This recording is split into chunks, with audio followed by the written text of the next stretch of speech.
Yeah, you saw him at Giovanni or at the tent? Yeah. Two, because they all.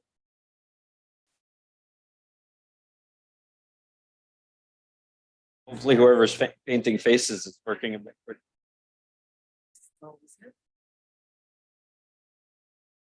It was great though. Yeah, yeah.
Council? Council?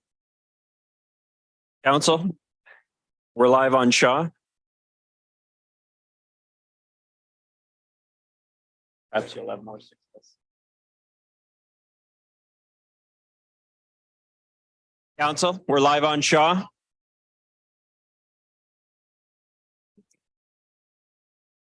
Could I get everybody's attention, please? We are live on Shaw.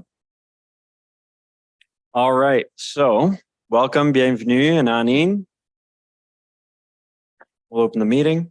I'll acknowledge before we begin with respect that we are in Robinson Huron Treaty Territory and that the land on which we are gathered is the traditional territory of the Anishinaabe and known as Bawating.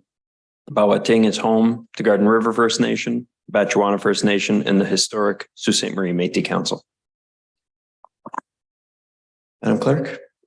Under agenda item 2, I have a motion by councillors Vezoellen and Bruni resolved that the minutes of regular council meeting of June 19, 2023 be approved. All in favor? Motion carries. And before we begin, Madam Clerk, I would just like to remind everyone that beginning Thursday evening, there's a downtown street party and there is a Rotary Fest from Thursday to Saturday night, I should say, in Clerg Park, and invite the community to come downtown, enjoy everything that Rotary has to offer and the Downtown Association is putting on for 100 years of Rotary Fest this year.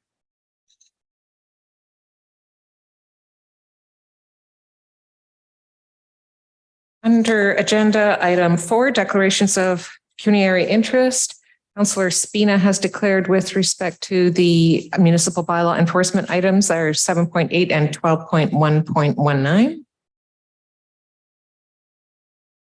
Anyone else? Okay.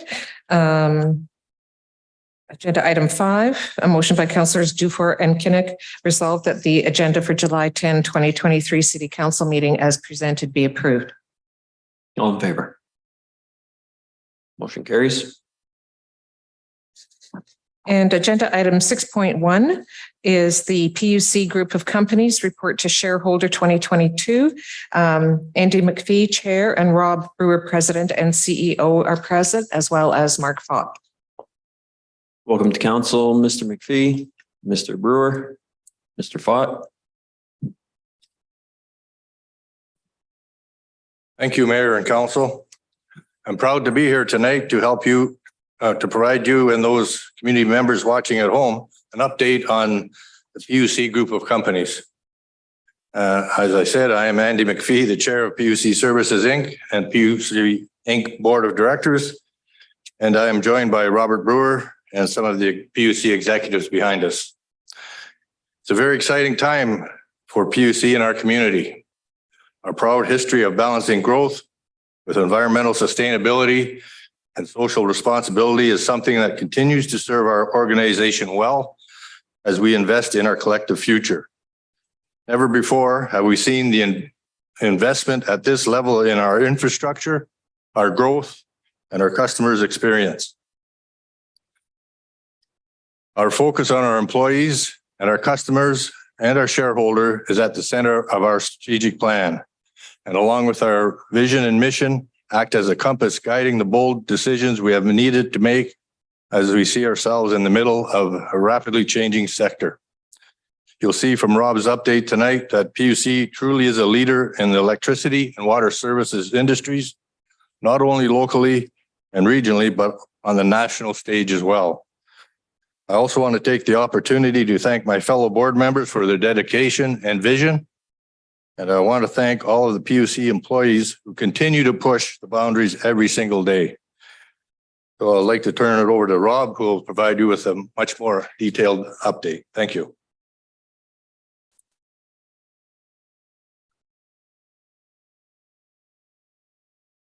Mayor and Council, thank you for the opportunity to be here tonight for PUC's AGM. The PUC group of companies is part of something really exciting and transformative change happening here in Sault Ste. Marie in the area and in the province and even in the country. Tonight, we want to share some highlights from our 2022 sustainability report that we feel are worth noting for you, our shareholder, and the general public who may be watching.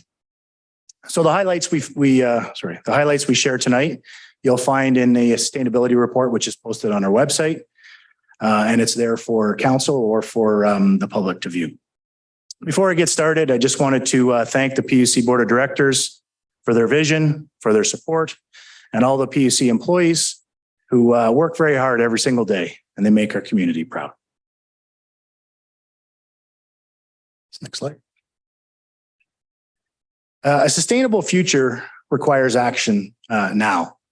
And this is why PUC has been taking bold steps that will change the way we deliver services tomorrow. Our approach to sustainability has really been focused on three main areas: economic development, social responsibility, and environmental protection. In 2022, PUC laid the groundwork on many fronts by continuing to invest in our people and in our infrastructure. At the same time, we pursued new growth opportunities and we diversified our services. This included PUC playing a key role as an early mover in energy transition to help our community and our industry partners to adapt to evolving energy trends and needs. And I'll touch a little bit more on that in a bit. So this slide shows PUC's current corporate structure.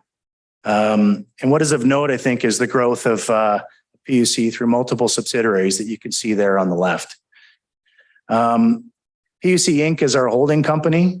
PUC Services is our shared services company. And PUC Commission is the water utility.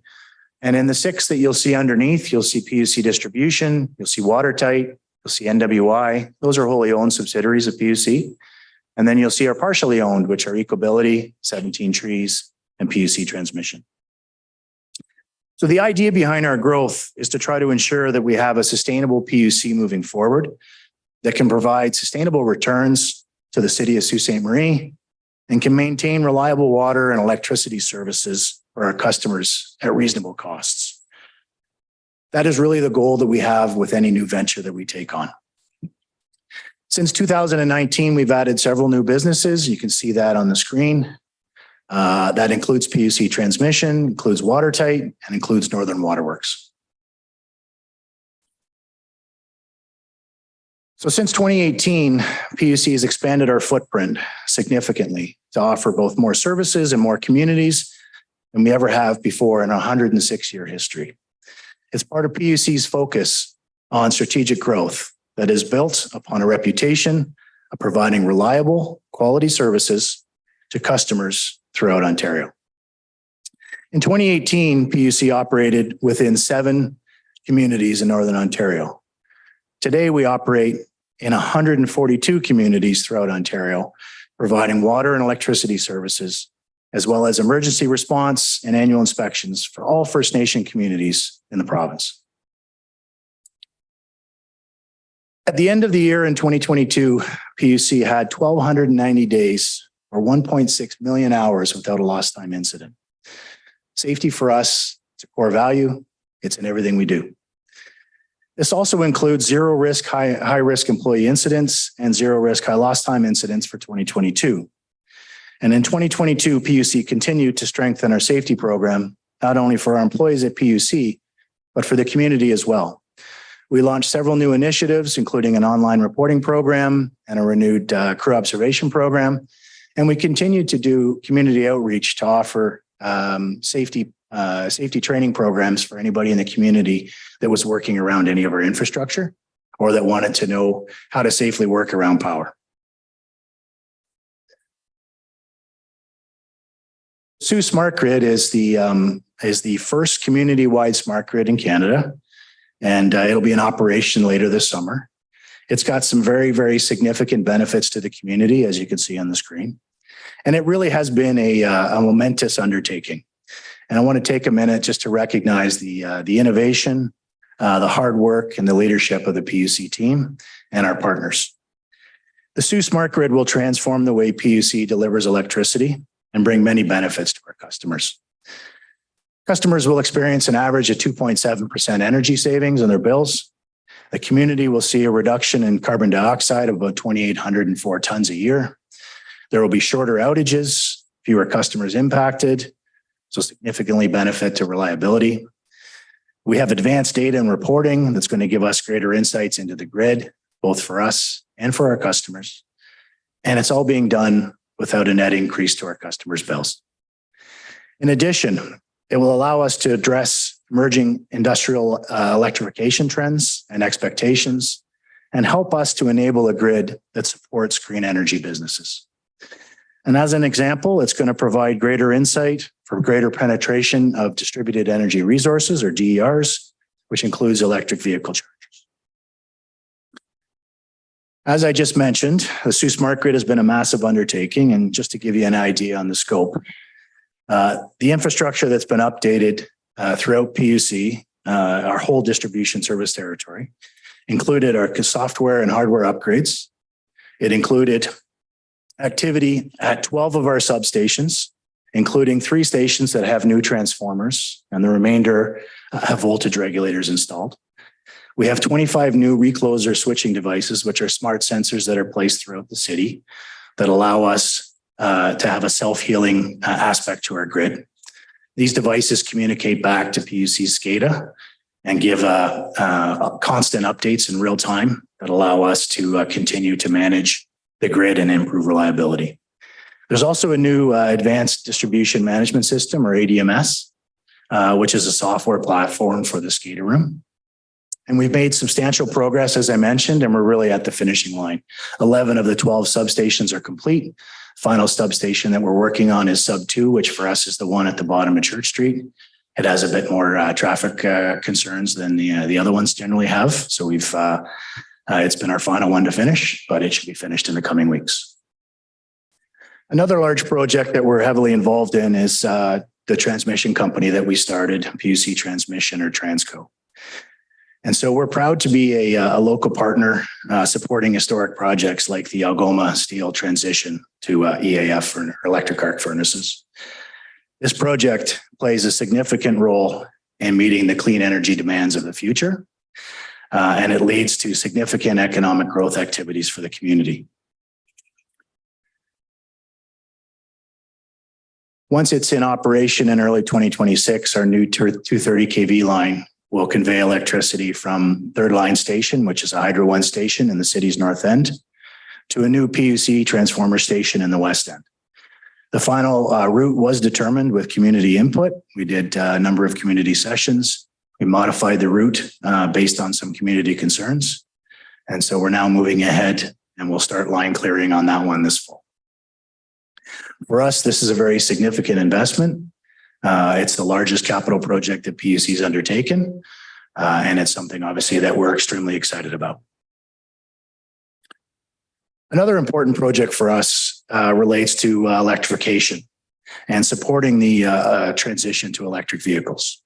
So it's another pillar of our larger sustainability strategy, which is to lower our carbon footprint and to help community members do the same thing. There are two main elements to PUC's EV strategy. The first is electrifying our own fleet. So by the end of July, we expect to have 14 of our trucks and SUVs that will be electric. And we've installed 22 chargers to allow for both the current fleet and the future fleet. And those are installed at 3 of our locations, including some at the water plant, some at the wastewater plant that we operate for the city. And then the bulk of them are at our 500 second line. The second initiative that we have is the installation of EV chargers for PUC's customers. So we have an EV home charging program where customers can rent an EV charger at a low monthly cost. So PUC comes to your home. We work with licensed electricians to do an assessment and then install the charger. And we put it with a lifetime warranty so that people don't have to worry about maintaining it. And we've seen some pretty significant uptake on it. And really the goal here was to help people get over the hurdle of moving to an electric vehicle. So a $2,000 or $3,000 cost of trying to install a charger after they've already made a significant purchase in an electric vehicle seemed like something we could help them get over. And so we're able to buy in bulk. We're able to pass along some of those savings, and it becomes a nominal charge every month instead of a $3,000 upfront charge. So 2022 was another successful year for PUC on the financial front. You can see it on the screen there. PUC Inc. is our holding company. It continued to have substantial income. If you look at PUC Services, which is our services company, that's where the shared services model is. Again, it had successful from a revenue, expense, and a margin perspective, and some significant capital additions. Those capital additions are primarily moving a rolling stock, which are a lot of our electric vehicle type things moving into the fleet. On the next slide, you'll see PUC Distribution and PUC Commission. These are the two utilities. And again, if you look at PUC Distribution, very, very significant income, almost $3.6 million in income, which is higher than any previous year that I'm aware of. So a very successful year for PUC Distribution. And again, a very significant year for PUC Commission as well, which reported an annual surplus of almost $8 million. Now that surplus in PUC Commission goes directly into infrastructure in the coming year. So what we're seeing in 2023 is a very significant capital program. And you can see on the screen there that there's been very significant capital programs in each of the last 3 years as well, and all of the utilities. For PUC Distribution, the capital expenditures in 2022 of $8.6 million are exclusive of Smart Grid. And of course, Smart Grid is a $34 million capital project. And it spanned 2022 and 2023. So again, very, very significant capital improvements. So our approach to sustainability really focuses on economic development and social responsibility, environmental protection. And in 2022, we really laid the groundwork on many fronts by continuing to invest in our people and in our infrastructure. And we pursued new growth opportunities and diversified services. We implemented a new donation strategy with the goal of creating a greater impact in supporting members of our community in need. The new strategy really allowed us to focus on smaller charitable organizations that were experiencing great demands, yet for the most part, really hadn't benefited from donations from the larger corporate sector. So we tried to get out and get as much as we could into the ground roots and help where we could.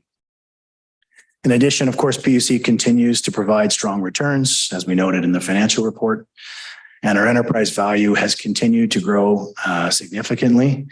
And we project a 100% increase by 2026 compared to the start of 2018. So investments driven by the KPMG Water Financial Plan for capital, for the water operations, and for the DSP within the electric utility have been significant. and are continuing down that path. We've got the largest capital expenditure expected in our history in 2023. And that continues with investments as well on our information technology and on our fleet programs. And so part of the strong results allowed us to create a special dividend back to the city, which we recently declared, which was $480,000. And since 2019, in addition to the normal returns and normal dividends, issued almost 1.3 million in additional dividends. So I think we're delivering on what we said we would try and do. Slide 13 is our 3-year strategic plan. And so you can see that, where's the water?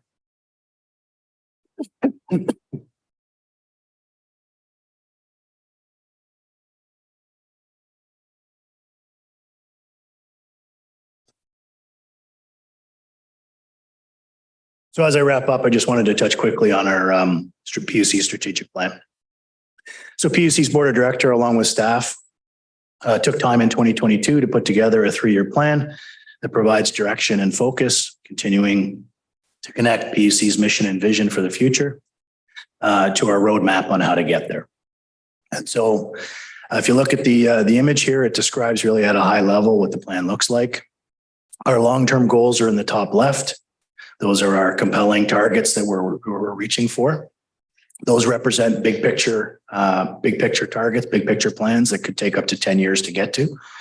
On the bottom left, those are the more current ones that you'll see. Those are our strategic initiatives, and we'll achieve those in the next 1 to 3 years.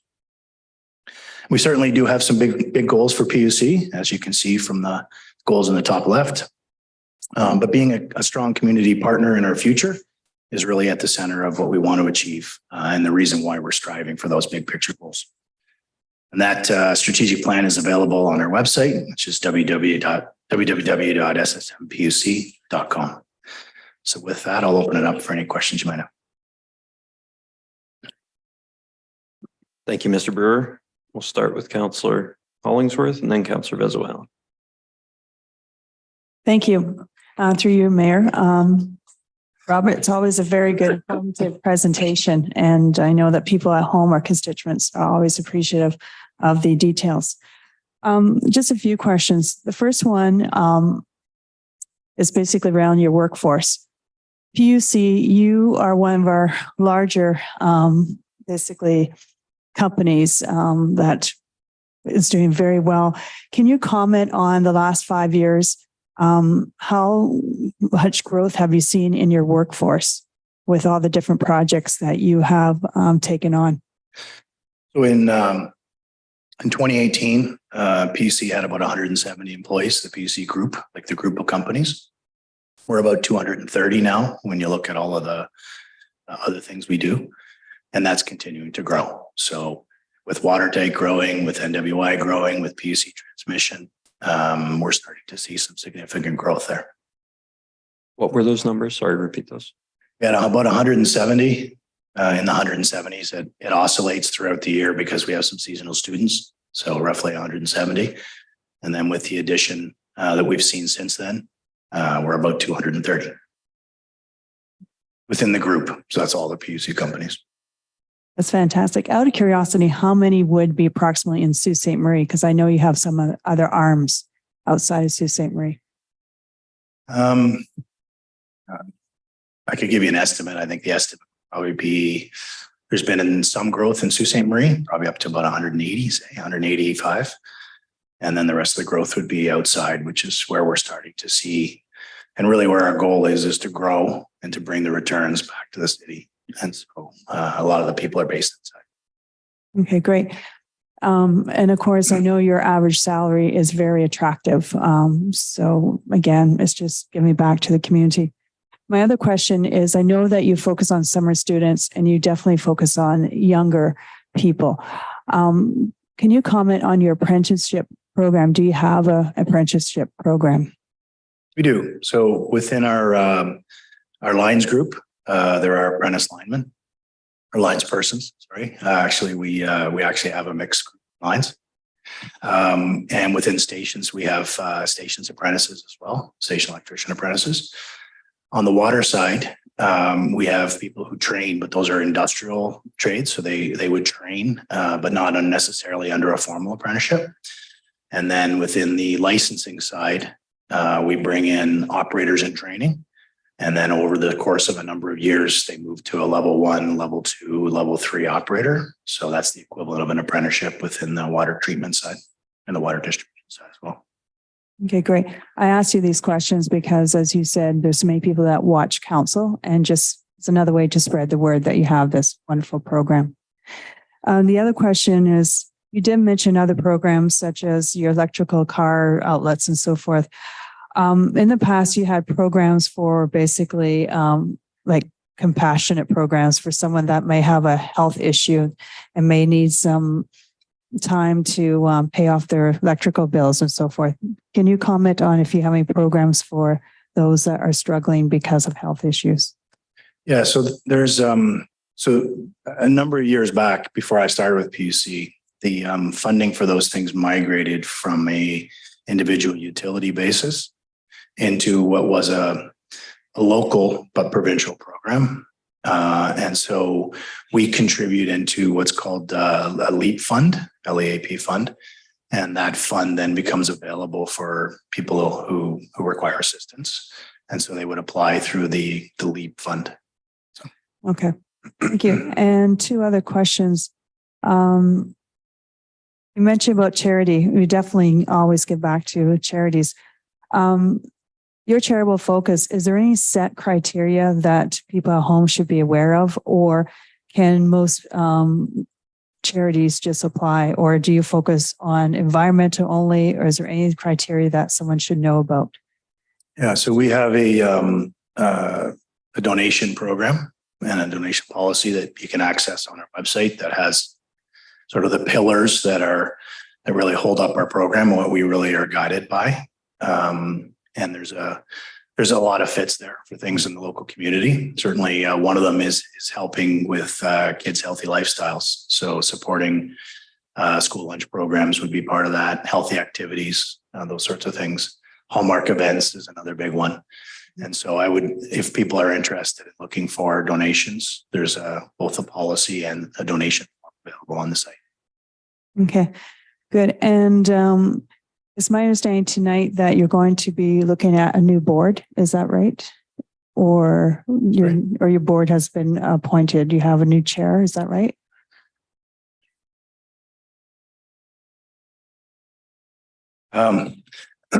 So I'm going to say.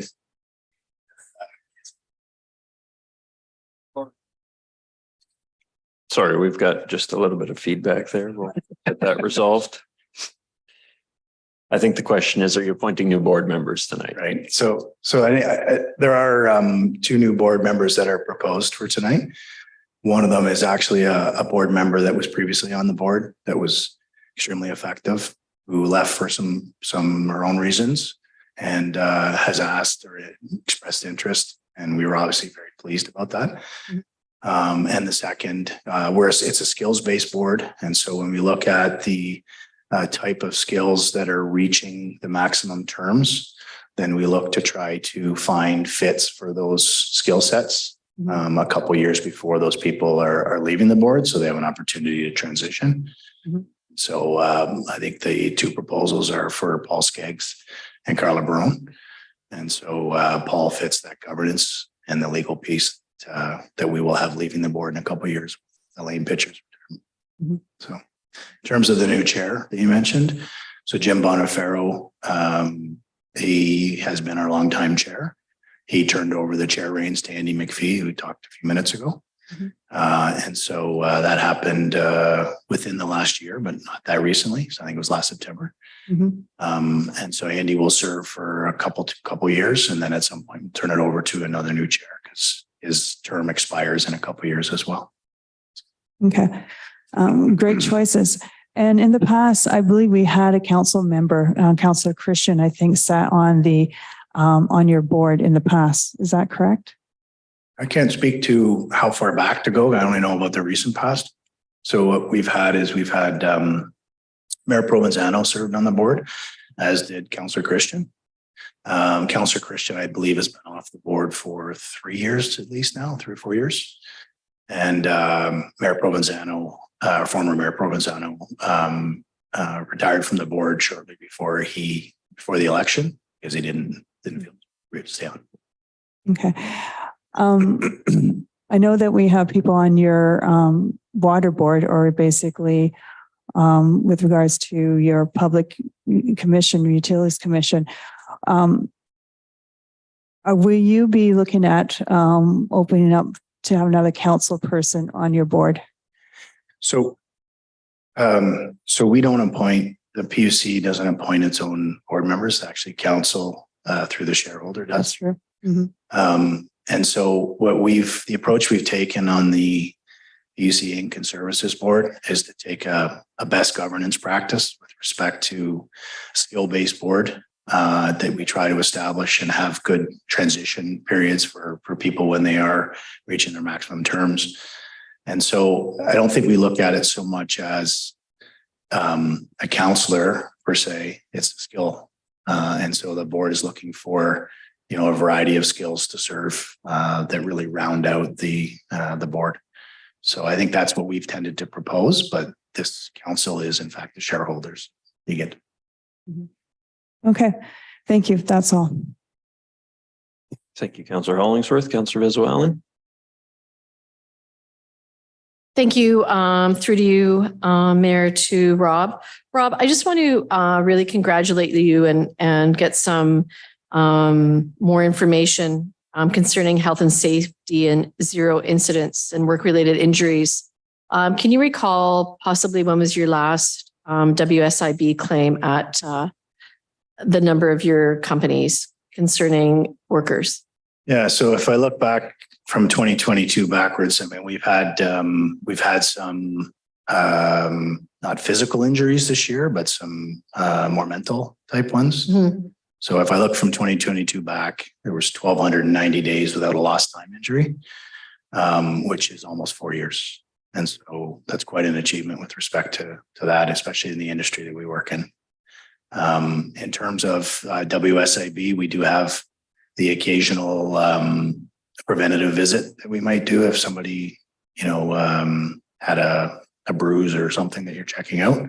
So I can't really give you the WSIB stats, but I can say that with respect to serious injuries, serious physical injuries that would potentially cause, serious disability or fatalities, we have to date been very successful in making sure that our staff are protected from those. That is to be congratulated. So I wanted to really point that out because a lot of your work is very physical. So the fact that you have maintained that level and that commitment to health and safety, I just really wanted to congratulate you on that.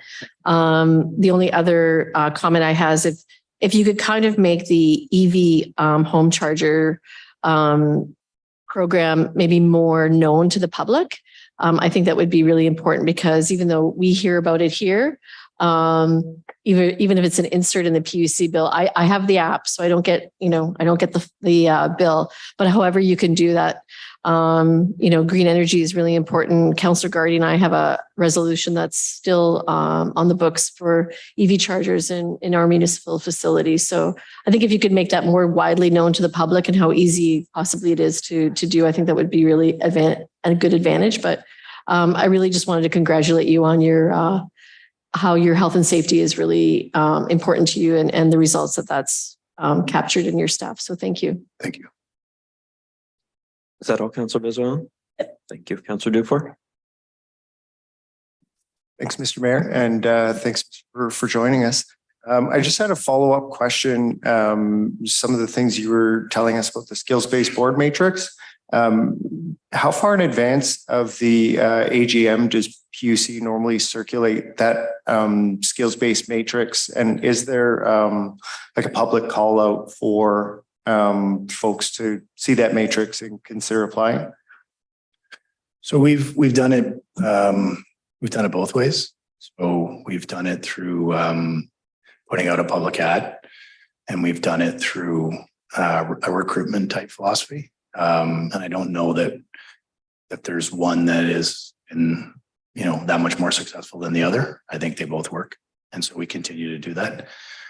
The distribution board and the commission board are done in a more public way, and they tend to provide some opportunities for people to get some experience with PUC and then to potentially move to the Inc. and Services Board. And so, or vice versa, if they're, if time's a challenge. So I think we have something of an opportunity for people to get accustomed to PUC on some of the boards that have fewer meetings and fewer commitments. And then if they're interested, there's an opportunity to potentially move. So I think the answer is both. We've done both, and I think both have worked. So is the idea that the Inc. board will remain recruitment based then? No, I think we've had in this case, we had a returning board member, and then we knew we needed a legal skill set. So that was really how we addressed that, right? In the previous times, we have run an ad, and we have looked at significant interviews, and we got some great candidates. So I think the answer is it's really situational dependent. So how far in advance of the PUC's annual general meeting does recruitment efforts typically take place? Is it like a 3 to 6 month lead time, or? Yeah, at least. Yeah. Okay. Good to know. Thanks. Any other councilors' questions? Okay, before we get to the resolutions, I'd just like to congratulate PUC on another excellent year where you've gotten used to these record-breaking numbers that you're bringing to us, and a couple of points that you mentioned in your presentation are worth, I think, drawing out. And you've got 100% increase in enterprise value. You're predicting 100% increase, I think you said, in enterprise value between 2018 and 2026. At the same time, you've done that with only a 35% increase in staff. So you have far exceeded the increase in enterprise value compared to what you have grown in terms of physical size. So that's to be commended. You've also, and I think council will appreciate this, given us special dividends of 1.3 million over 4 years. So that's substantial tax relief essentially for our residents, because you've created additional value. And I think you have mentioned that you've created value from bringing money from outside of the community to inside of our community. So that is the best type of tax generation in my view. And we hope that it continues. Thank you. We do have a number of resolutions to pass. I do. So first we will pass the resolution appointing the mayor as council's proxy. And that's a motion by councillors Vezo, Allen, and Bruni. Resolved that City Council is now authorized to meet in open session as the sole shareholder of PUC Inc. and PUC Services Inc. And further be it resolved that City Council appoints Mayor Matthew Shoemaker as council's proxy to vote on the resolutions of the shareholder of PUC Inc. and PUC Services Inc.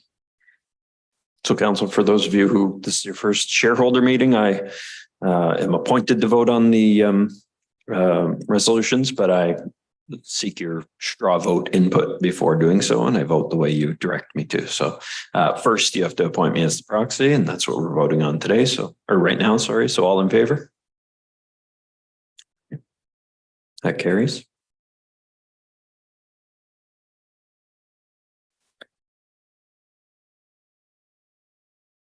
So the first shareholder resolution is as shareholder of PUC Inc. And the mayor will be asked to sign this resolution as proxy.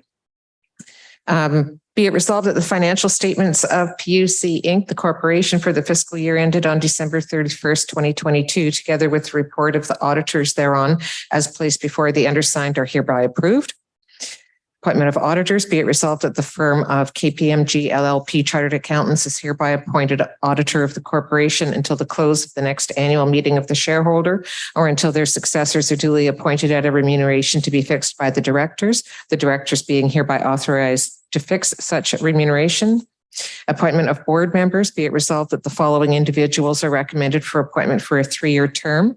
Paul Skeggs is recommended for appointment to commence a 3-year term on the board. Carla Barone is recommended for appointment to commence a 3-year term on the board. Board members currently within their term limits are Andy McPhee, Isla Watson, Jim Bonifaro, Aileen Pitchard, Neil Strom, Bob Giroux, and Scott Seabrook. And the undersigned being the sole shareholder of the corporation hereby will sign each and every one of the foregoing resolutions pursuant to the provisions of the Ontario Business Corporations Act. Okay, council. So do I have authority to vote affirmatively on those three resolutions? Could I have a show of hands? Okay, so I will vote in favor of those.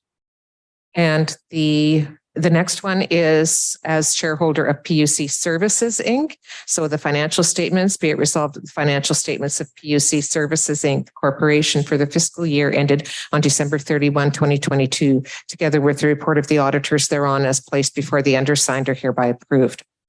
Appointment of auditors, be it resolved that the firm of KPMG LLP Chartered Accountants is hereby appointed auditor of the corporation until the close of the next annual meeting of the shareholder or until their successors are duly appointed at a remuneration to be fixed by the directors being hereby authorized to fix such remuneration.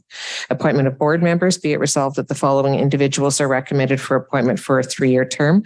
Paul Skeggs is recommended for appointment to commence a 3-year term on the board. Carla Barone is recommended for appointment to commence a 3-year term on the board.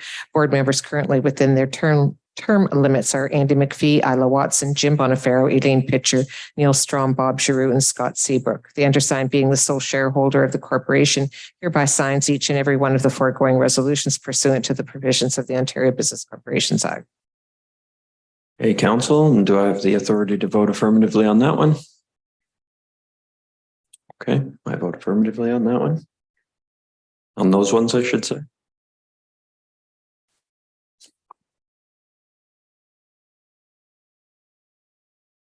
I believe that's it. Thank you.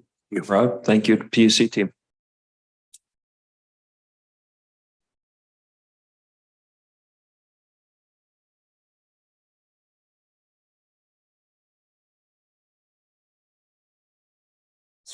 We've got council delegates here from STAC and the Sioux Cycling Club. So if it's agreeable to everyone, perhaps we can move to the Queen Street item. I don't see any objections, so let's do that. So agenda item 8.4.1, Queen Street improvements update. The motion is by Councillors Vazo, Allen, and Bruni. Resolved that the report of the Director of Engineering and the Director of Planning dated July 10, 2023 concerning Queen Street improvements update be received and that Council approve in principle the conceptual design of Queen Street between Pym Street and Gora Street. Recommendations for Queen Street improvements to be included in the next 5-year capital transportation program being brought to Council at the July 31, 2023 meeting. And we do have Bill Graubarger from the Sioux Trails Advocacy Committee in attendance to give a presentation. Thank you. Welcome to council, Mr. Graubarger. Just before you do that, I think I'll ask our staff, either Peter Tanazo or Carl Rumiel, to give us a little précis of the report. It's extensive, so we can hear from you and then we'll hear from our delegate.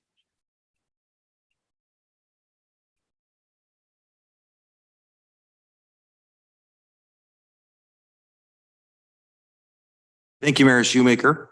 Essentially what this is it's the reconstruction of Queen Street between Pym and Gore. I say reconstruction, but really we're not really replacing any of the underground works. It's really about the curb to curb as well as the sidewalk infrastructure, street lighting, things of that nature. I think the first phase of the consultation happened last summer. And at that time, really, it was really what was proposed was similar to what existed now. Obviously, there was a refresh that was involved. Since that time, I think we heard loud and clear that the cycling community really wanted us to look at some other alternatives.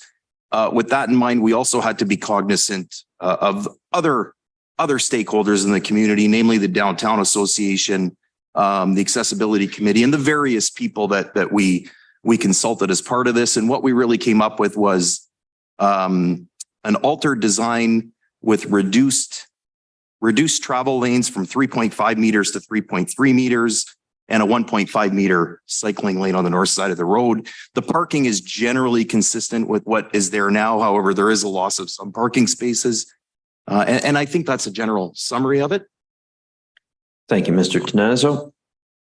So Mr. Graubarger, on behalf of, is it Sioux Cycling Club or STAC?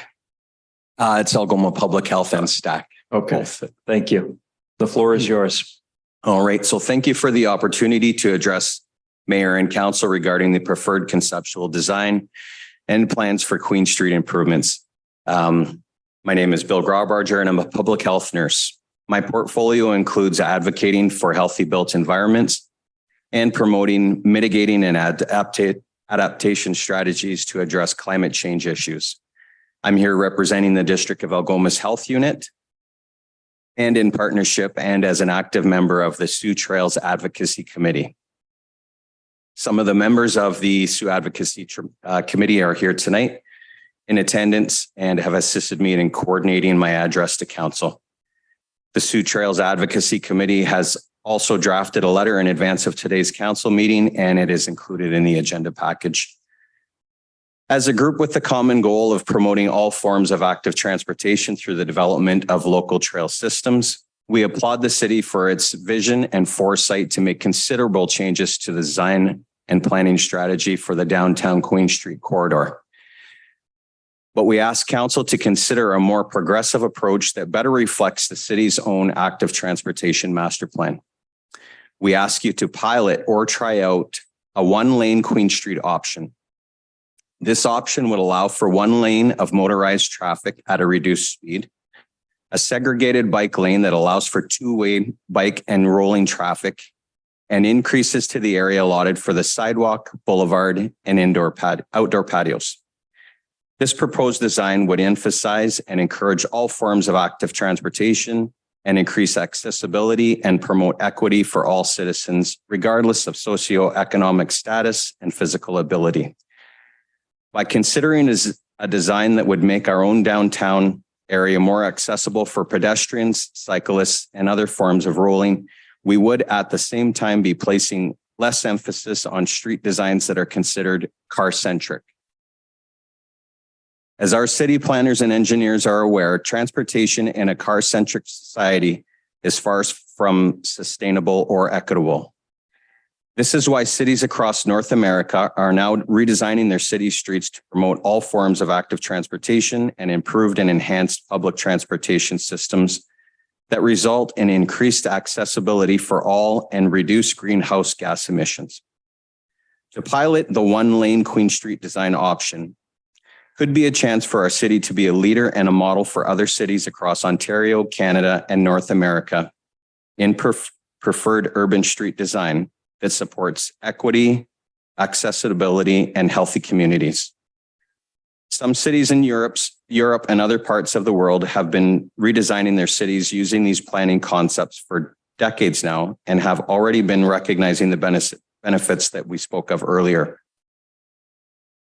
As stated in the Council report, the Queen Street Improvements Update dated July 10th, 2023, I quote, "The proposed design does not preclude alterations within the proposed roadway cross-section and provides some flexibility to experiment or permanently alter the configuration to facilitate separated bike lanes, two-way bike lanes, and mid-block crosswalks," end quote, which the Sioux Trails Advocacy Committee would ask that Council take into consideration to experiment or pilot, and that, quote, "Furthermore, planning and engineering staff are willing to commit to ongoing conversations with the Downtown Association to undertake potential pilot projects to experiment with the aforementioned alternative designs. Experimentation within the ROW can be undertaken at minimal cost. However, it is recognized that the Downtown Association is an important partner," end quote. To which again, the Sioux Trails Advocacy Committee would be happy to accept an invitation to meet with the city and the Downtown Association to discuss and address concerns about traffic volumes and parking. One more quote from that report. "The downtown strategy aims to transform the downtown into a vibrant and mixed-use neighborhood that serves as the Sioux Center for entertainment, culture, and retail activity. Queen Street should be viewed as more of a destination than a through corridor," end quote. The Sioux Trails Advocacy Committee also shares this vision and believes Queen Street merchants would benefit from increased pedestrian and rolling traffic from local citizens, as well as tourists from outside the city due to an increased interest in improved access to local shops, restaurants, and entertainment. Rejuvenation of the downtown. In closing, the Sioux Trails Advocacy Committee and its participating partners are requesting that City Council consider the pilot of the one-lane Queen Street design option for a yet to be determined period of time and to be reviewed at the end of such period at minimal to no charge to the current cost estimate, as stated in the report to Council. Thank you. Thank you. Council, I assume there are questions on these. Councillor Vezo-Allen, Councillor Kinnick. Thank you. And thank you, Mr. Grobberger, for coming and giving us these options. In April at the Accessibility Committee, we had a presentation from a gentleman whose name I cannot recall. I was looking in my emails, and the presentation was on designing for small things with wheels. And it was really insightful. So I guess one of my biggest concerns with doing the one lane with the bike lane would be transit and buses and snow. So that would be my concern, is where are the buses going to go? Where's the snow going to go, and that sort of thing. So I don't know if Mr. Girardi or Mr. Chinazzo or Brent or whomever can kind of give some insight as far as that could possibly work.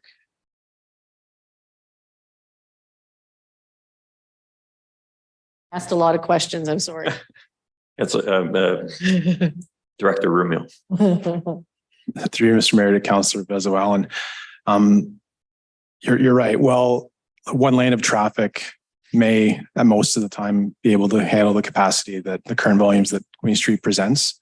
It doesn't address the emergency services vehicles, deliveries to businesses that only have access to the front, to broken down vehicles that need literally someone changing their tire would stop traffic on Queen Street with the amount of streetscape that's right up against the back of your curb. There'd be no slip around area whatsoever. So if we had the one lane for just bike use or things with small wheels, could that lane be used at times, or would you have sort of the cement barricade like you see in some communities? So in some communities, especially, there's that cement barricade so that vehicles cannot go on. So could the lane be used? Could it be designed in a way that the lane could be used? Because I do know, like, we do see the Cisco trucks. A lot of businesses don't have rear. They have to get deliveries from the front. We are dealing with buses, ambulance, fire, all of that. So I do understand that, but this would just be a specific lane for bikes or other smaller things with wheels, and that could not be altered in any way. Through you, Mr. Mayor, to Councillor Vezo-Allen. As a pilot project, I think this is a temporary thing.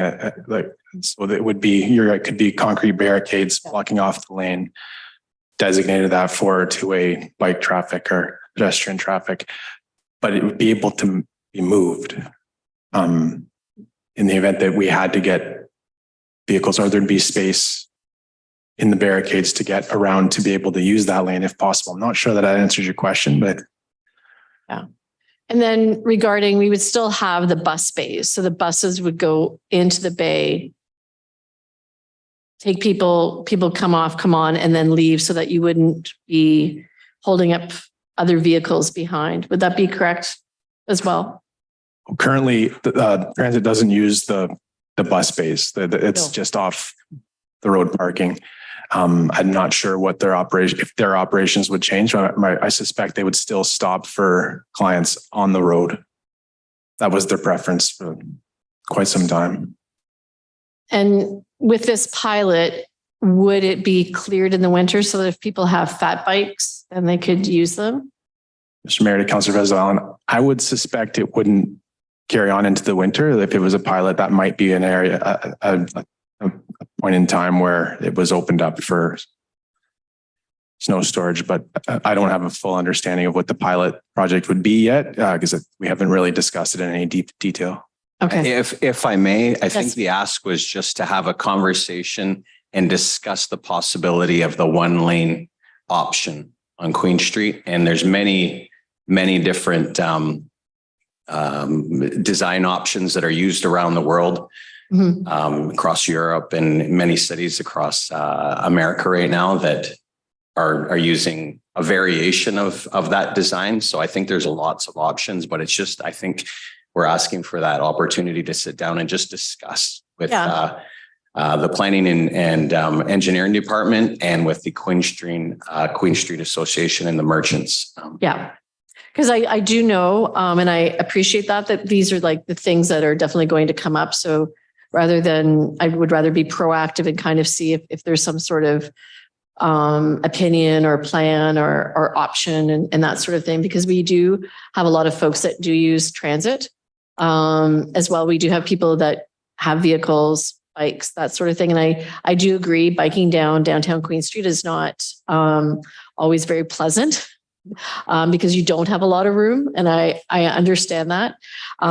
So I certainly appreciate, but then we always have to think about all the other elements that are in our downtown, such as the emergency vehicles, the snow.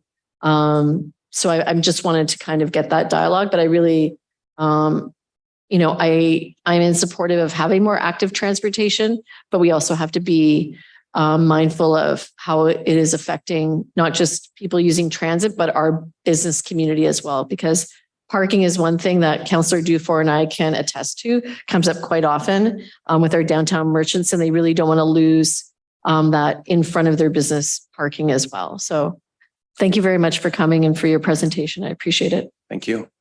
Councillor Vezalon, is that all the questions you had? Councillor Kinnick?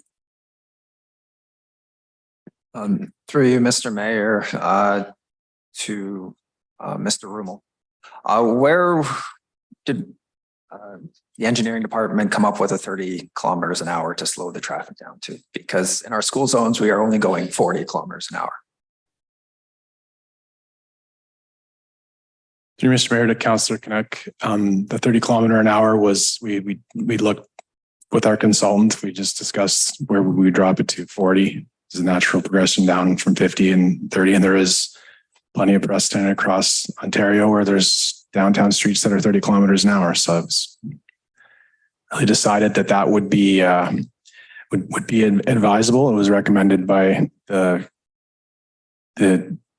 conceptual design consultant, and staff kind of agreed. And there's also anecdotal evidence to suggest from a safety standpoint that pedestrian and vehicle collision at 30 kilometers an hour is much better outcome than at 40 and definitely 50. Through you, Mr. Mayor, to Mr. Tenazzo. So from reading through the Queen Street, the plan and the design here, is it correct to say that we are working off a plan from 2016 on this current project? Through you, Mr. Mayor, to Councillor Kinnick. No, this conceptual plan that's before council would be current to about a month ago. So are we following the strategic plan, which was updated? Which year was the last time the strategic plan was updated? Through you, Mr. Mayor, the strategic plan, so the downtown revitalization plan, that plan was updated. The last it was updated, I believe, was 7 or 8 years ago. And I would suggest that, yes, this does follow the strategic plan, which is to create the downtown as a complete neighborhood, to make it a destination, to make it the cultural, retail, sort of activity hub of the community. I would suggest that this does follow that, as well as our previous projects on Gore Street, Bruce, Bay Street. Okay, so it's correct to say that over 2 elections ago, the plan for downtown is the plan we're following right now. Through you, Mr. Mayor, at this point, yes, that is the current plan for the downtown. Okay, thank you. Also, I'd like to just make some comments on this as well. I had the opportunity to study internationally in Europe for 5 years, and the city I was studying in Ukraine, the first year I was a student there, I was living in the downtown core, and they had it open to traffic. And after that, they shut it down, and it really did revitalize the downtown, changed all the culture of how the downtown operated, the interaction in the shops. You saw the cafes, restaurants expanding patios onto the streets. You saw the emergence of a red lane, which was for bikes in the center of the road, where and then walking on both sides of the red lane. I think with this plan, we are missing the mark that we should be looking to do no cars on Queen Street if we want to see a true culture change downtown. Thank you. Thank you, Councillor Kinnick. Councillor Bruni. Thank you, Mr. Mayor, and through you to Mr. Tanasser or Mr. Bruno. Maybe can you explain what the raised intersection and mid-block crosswalks? Can you explain what those are that you don't support? Through you, Mr. Mayor, to Councillor Bruni, things that you'll see, and they're in many respects traffic calming measures. You'll see where the intersection is actually at a higher grade or a higher elevation than the roadway. So it creates a bit of a speed bump going through the intersection. And same with mid-block crossings, where the mid-block crossing will actually be at grade with the sidewalk. So from an accessibility standpoint, it's actually very good. But it does create a speed bump in the middle of the road. And we felt that with the 30-kilometer-an-hour speed limit, coupled with snow removal activities, and then the sheer cost of these things, right? There's a little bit of value managing that has to happen here. And those were things that we thought at this point in time wouldn't be put forward. But that's not to say that they couldn't. Certainly the mid-block crossings couldn't be done in the future. Okay, thank you. If we just resurfaced Queen Street, what would the cost be? Just resurfacing it and not making curb changes, etc. What would the cost of that be? Through Mr. Mayor to Councillor Bruni, that would be about $2 million to shave and pave Queen Street. And by spending, so $2 million, so we're spending $16 million more on curb design. Mr. Mayor to Councillor Bruni, the estimate includes all the roadworks, which is all the concrete, it's new paving brick, it's new sidewalk, it's new curb, basically from storefront to storefront. It includes the streetscape plan, which a large portion of that cost is in the underground structures to have trees grow in an urban environment like that. So these are underground cells, that soil pockets that trees can grow in. So that's a large portion of it. And then another big ticket item is redoing the lighting on Queen Street from end to end. Street lighting, because it needs to be redone. The new poles and luminaires. Okay.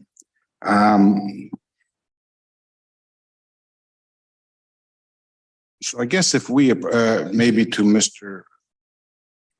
White, the question is, if we approve this tonight in principle of the conceptual design, does it come back to council for the 2024 capital budget? Or as I read here, this comes back the 31st of July for final approval? Am I correct? Or Through you, Mr. Mayor, to Councillor Bruni, it would come back to you at both times, actually. So on July 31st, you'll receive a new 5-year capital transportation plan. So should you approve the conceptual design tonight, we would include it, obviously, in the 5-year plan. You would also have other decision points noted. So you would then have to also approve the 2024 capital plan as part of the 2024 budget.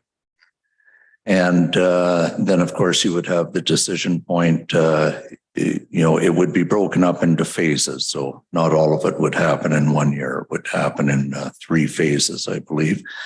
But as each phase is tendered, and that you would be approving the tender award as well. So there would be a number of decision points for council. Okay.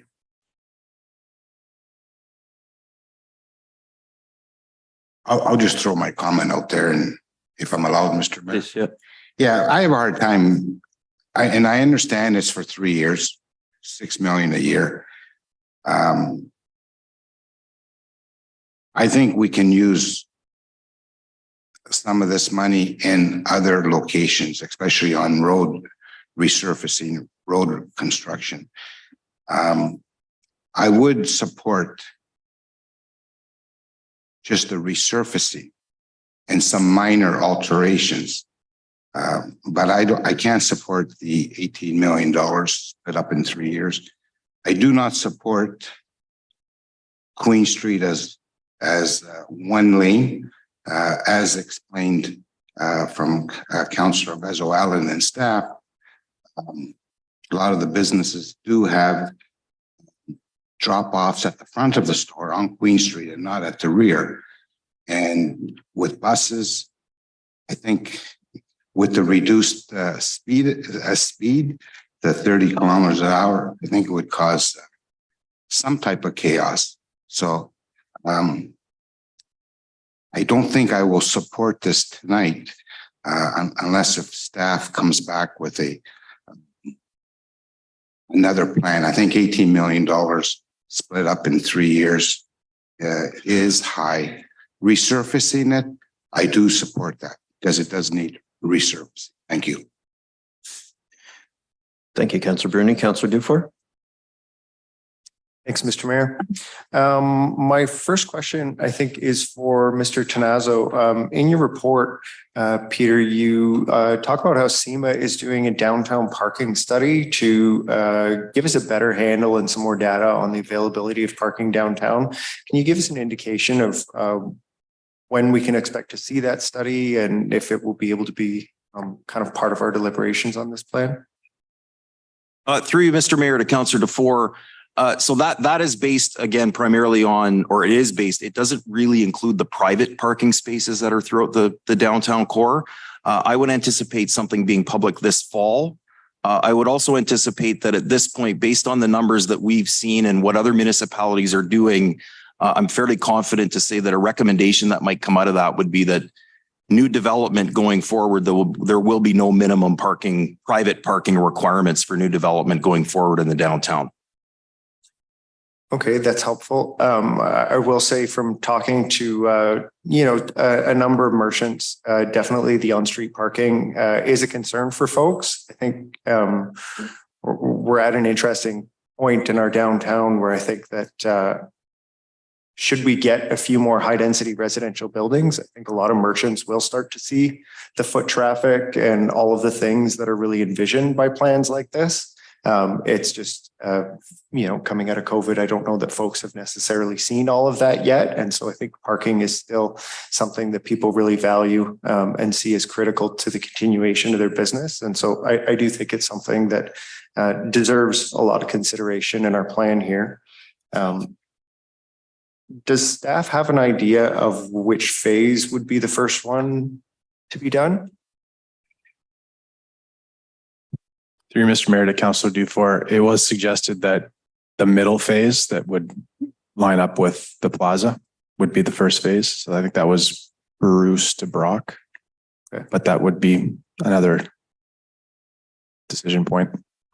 And is the idea in the 5-year capital plan to have all 3 phases, if approved by council, within this 5-year capital phase, or is it to just try to get it started? Mr. Mayor to Councillor Dufour, yes, we were, if approved, we would put it in 24, 25, and 26. One reason is that we do have the added $2.5 million. Ms. Shell can confirm that for the added OSIF top up for those 3 years. After that, we won't. So that would help offset the impact to the yearly transportation program. Okay. The OSIP funds, that's got a pretty wide swath of things that we're able to use it for. Is that not correct? Or is it exclusive to things like streetscaping? I believe it does. I can hand it over to Ms. Shell if she might have more insight on that. To Mr. Mayor, to Councillor Dufour, I don't have all the details on the eligibility for OSIF, but it is dedicated to roads. Okay.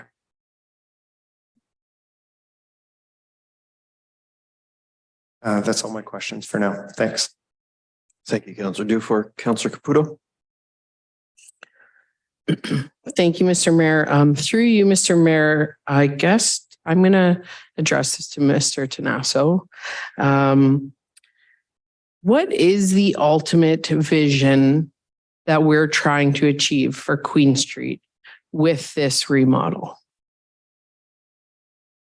Through you, Mr. Mayor, to Councillor Caputo, I think from day one, a very important part of the vision was to give business owners greater opportunities to activate the sidewalk space in front of them. So that has been very important.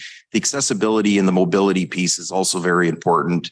And then as mentioned, and really as articulated in our revitalization plans, really to make the downtown, and this being the main street of the downtown, to make it the cultural, sort of top cultural retail entertainment hub of the community. And at the same time, making it a complete neighborhood. So that, you know, it's a place where people can live, work, and play. So with that being said, I know there's been a lot of discussion with merchants in the downtown. Have we had any discussion with them about what their commitment to this would be? And I don't mean financially. I mean in a sense of, in this report, it says that we're creating a destination. And so I love that idea and I want to send people downtown. Unfortunately, our downtown does seem to close pretty early.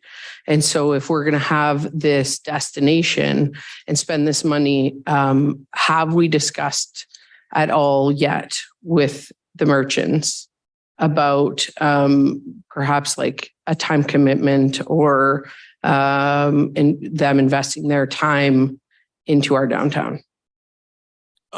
Through you, Mr. Mayor, that's not a specific discussion that we've had with downtown business owners. I would suggest that what we're doing is doing our part and doing our piece to build up that destination. And when I look back at the downtown and what's happened over the last 5 years, even, I've seen a really interesting and good business mix that's been created. I'm seeing a lot more activity, certainly in our downtown in the last 5 years. And I would suggest that trend should continue. Okay, so my next question is for Mr. Graubarger. Mr. Graubarger, thank you so much for your presentation. I just want to be clear, you are trying to propose one lane of traffic, like vehicular traffic, and then you want one two-way bike lane?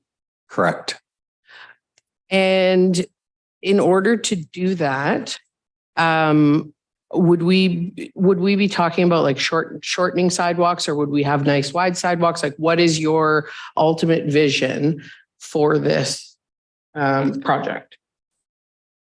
So as stated in my presentation, I just want to go to so that option would allow for the one lane of motorized traffic at a reduced speed, the segregated bike lane which allows for two-way bike traffic and rolling traffic, and to increase that allotted sidewalk space, excuse me.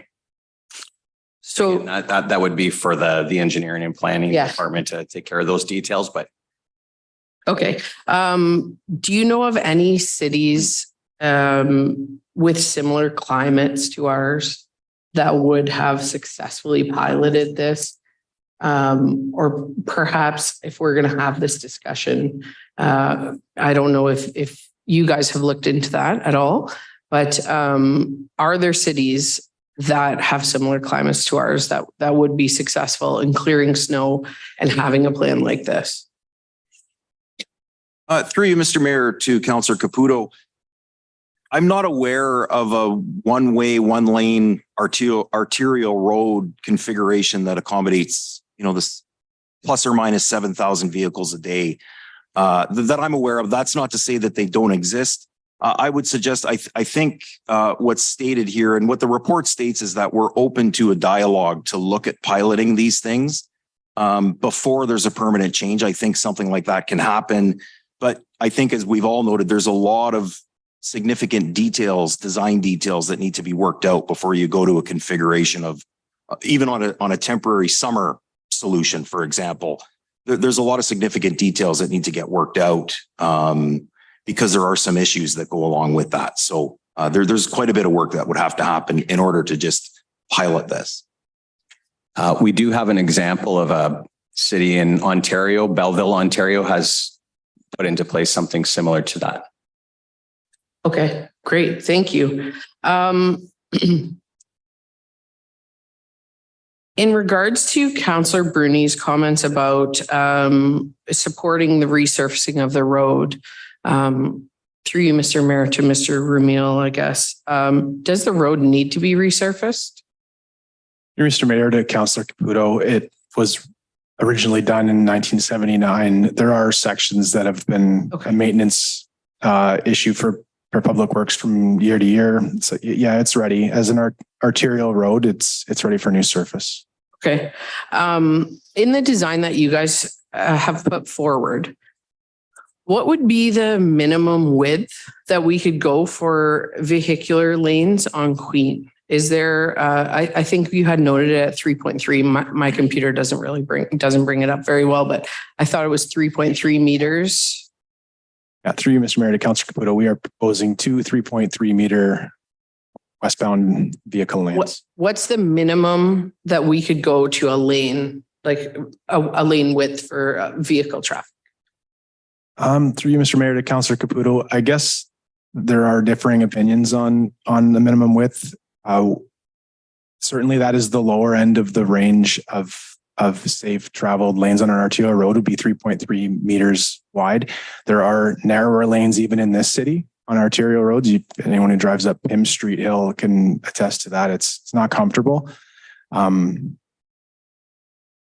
yeah, 3.3 meters. I don't have the guidelines off the top of my head, but that would be on the lower end of the range for recommended arterial lanes. I just wonder because if our it seems to me like our goal is to try and slow people down.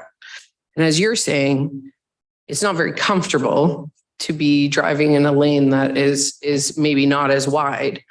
So perhaps that might be something that we could try. And then we're also able to give some more space for pedestrians or potentially for bike lanes. I don't know how much we would shave off, but just a thought that I had.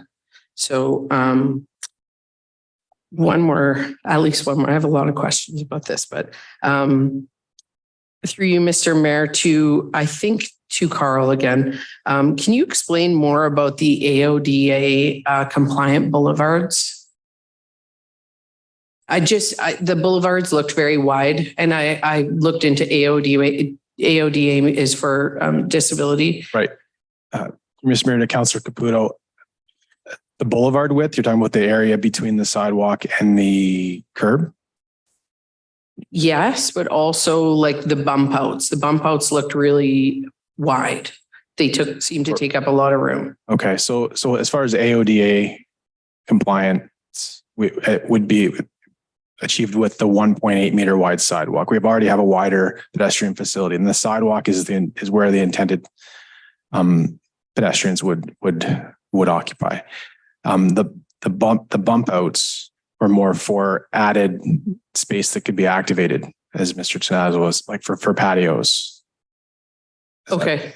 And will those disability accessible lanes be marked?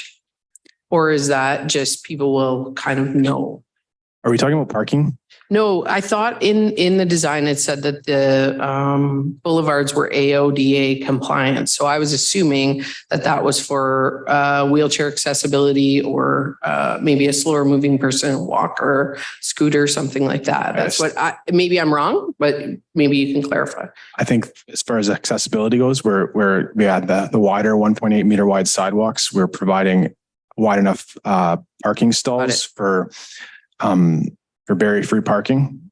The actual boulevard space, like the paving brick space between the sidewalk and the curb at the bump outs and not at the bump outs, was more just that added space that merchants would be able to take advantage of for patios And as well for added streetscape, like that's the areas where these underground tree structures are going to need to have urban landscaping. Okay, and then my final question. I see that we have asphalt paved roads, and we also had portions of the road in the design that were like paving bricks. Yes. Okay. Is there a significant price difference in paving with asphalt versus paving with the paving brick? Mr. Mayor, to Councillor Caputo, certainly asphalt is the cheapest, smoothest, best for this climate road surface. We only have the one crossing on the road of paving brick, which is at the downtown plaza, which is to sort of make that more of a featured entrance area. I just wondered if maybe that was, I know we have trouble with like the asphalt heaving. I thought maybe the paving bricks would do that less, but you're saying asphalt. No, they would heave. Okay. So, yeah. Okay. Well, those are my questions. Thank you, Councillor Caputo. Councillor Hollingsworth. Thank you. Through you, Mayor, to Dan. Just picking up on Councillor Caputo's point about the heaving, the frost and so forth. Can you tell us more about the material that you're proposing to use for the sidewalks? What type of material? Through Mr. Mayor, to Councillor Hollingsworth, that'd be concrete sidewalks. Thank God. I'm sick and tired of seeing weeds coming through those paving stones. So thank you. Can you also comment on the 30-kilometer? Since there was some information published in our local media, I've been receiving emails about the 30 kilometers. Some people assuming it's going to be all of Queen Street, right down to the end. Can you touch on the pilot project 30 kilometers? Where is that going to be starting if this pilot goes through? Mr. Mayor, to Councillor Hollingsworth, that would have to be done after Queen Street's done through the traffic bylaw. It'd be an amendment to the traffic bylaw. It would you put onto a schedule for reduced speed. And I think the intention would be to do it from Pym to Gore, the length of the downtown. Okay, thank you for saying that. Again, I had two constituents call me and said, is that for the entire Queen Street? So I want to make it clear it's not the entire Queen Street. Is that correct? That is correct. Okay, a couple more questions. I have to be honest with you. You know, we have had a lot of conversations about the downtown plaza. I have supported bits and pieces of it, but we have been over budget. All of us have received phone calls and emails about over budget. This whole concept, I'm nervous about being over budget. And I just right now rather support what the necessities are, such as resurfacing. The Queen Street definitely needs to be resurfaced. And I go with Councillor Bruni's point. Making it more pleasant with the trees, I think it makes it a lot more attractive. I also like Councillor Caputo's idea about if you just basically make the lanes a little more narrow, psychologically, people that are driving will think they're more narrow and they do slow down on their own without being reminded that you have to slow down. More and more research is coming out, as you know, around Canada, around North America, about using other barriers that helps to slow down drivers. I really hope that you're going to be looking at making the laneways a little more narrow because drivers will slow down. You don't need to change it to 30. Also happy to see about handicap parking. This city should have had handicap parking years and years ago. You go to small towns like Richards Landing, they already have it and we don't. So come on, we need more handicap parking and accessibility parking lot. Last comment I want to make is Vancouver. I lived in Vancouver for 5 years. It's a cycling friendly town. Ottawa, also cycling friendly town, but I do want to comment that Vancouver closed one's major streets for just walkers. And you know what? Crime increased.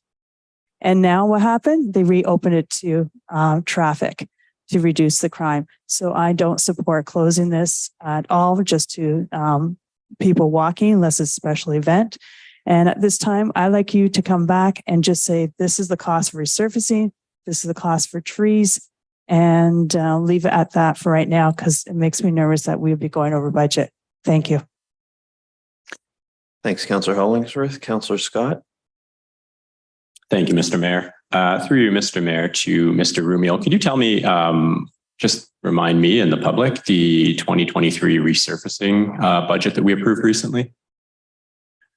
It was in the it's on a previous, on another report on. Sure. Okay. Well, tonight I think it was 4.4 million. Okay, great. The math still works out for that. So this project of 18 million in total would be roughly 4 times that amount then? Through Mr. Mayor to Councillor Scott. Okay, so we'd be able to do 4 into 18. Okay, so we'd be able to do 4 times the amount of resurfacing if we were to spend this money elsewhere, is basically what I was getting at.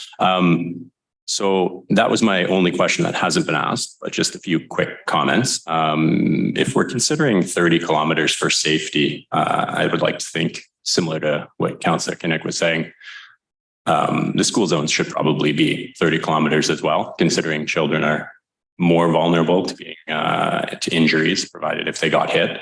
But another comment I'd like to make, and similar to what Councillor Bruni was saying, I would support the resurfacing, especially because in Ward 5, we still have gravel roads.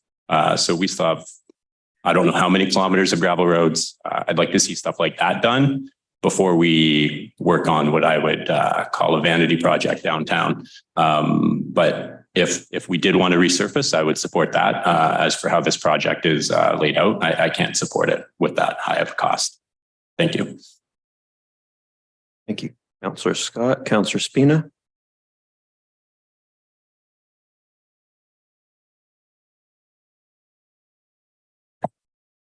Thank you, Mr. Mayor. Just a couple of questions. First, I love the comment that was made, and I don't know who coined this comment, but the comment was, we want downtown to be a place to go to or a place to go through. So whoever coined that comment, thank you for that. Might have been Mr. Vare, might have been Mr. Rapel in the audience as well. So I'm not sure, but I really did enjoy that comment because it changed my thinking on how we look at the projects for downtown. And for me, it was originally a place I wanted to get through, to get to somewhere else. And it really changed the way I thought about it as now being a destination of somewhere that we want to get to. So I appreciate whoever did that. Looking at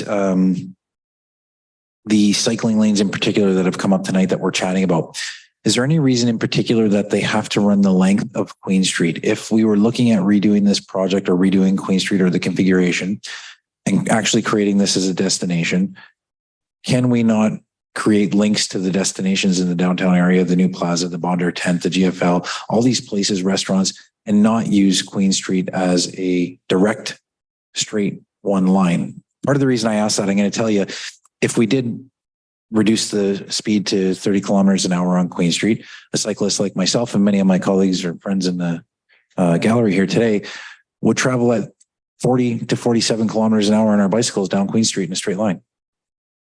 We wouldn't even be following the speed limits. And that's because it's a straight line, straight shot, and you just kind of go from east to west in a downhill fashion, and you're going to go faster than the speed limit if it's set at 30. So why not create an environment where we're actually going to go point to point and actually go to locations? Much of the cycling that's going to happen is going to be social anyway. Is it possible to look at that map and really change it so that it goes to destinations rather than going through the downtown, because that's our goal? I guess that's to planning. Through you, Mr. Mayor, to Councillor Spina, that's a great question. And certainly the first reiteration of Queen Street really focused on that, so that, you know, and communities throughout the province, the country, are grappling with this right now, which is, it's the theory that if you're the pedestrian, you should have the most direct route. So the theory is, if you're in a vehicle and you have to go 500 meters out of your way, not a big deal. If you're a cyclist, if you're a pedestrian, you're walking, that's a big deal, right? So the reality here is that we're trying to, like, we know that the cyclists want to get down Queen Street. And if you create these destinations where you're going up Spring or you're going up East, still might be asking them to go the wrong way to get to their destination on Queen, right? Because we have that one-way configuration. So at the end of the day, we decided that the best way was to have a cycling route straight across Queen. So perhaps in partnership with Stack and some of the other partners who've kind of came forward tonight, maybe we can have those conversations and determine if there is maybe a safe route that can be determined through the downtown that doesn't just go directly through. Because if our goal is to make it a destination for people to come to, then let's make it for cyclists as well, not to just go through. Is that fair, or is that possible? Perhaps someone from SAC?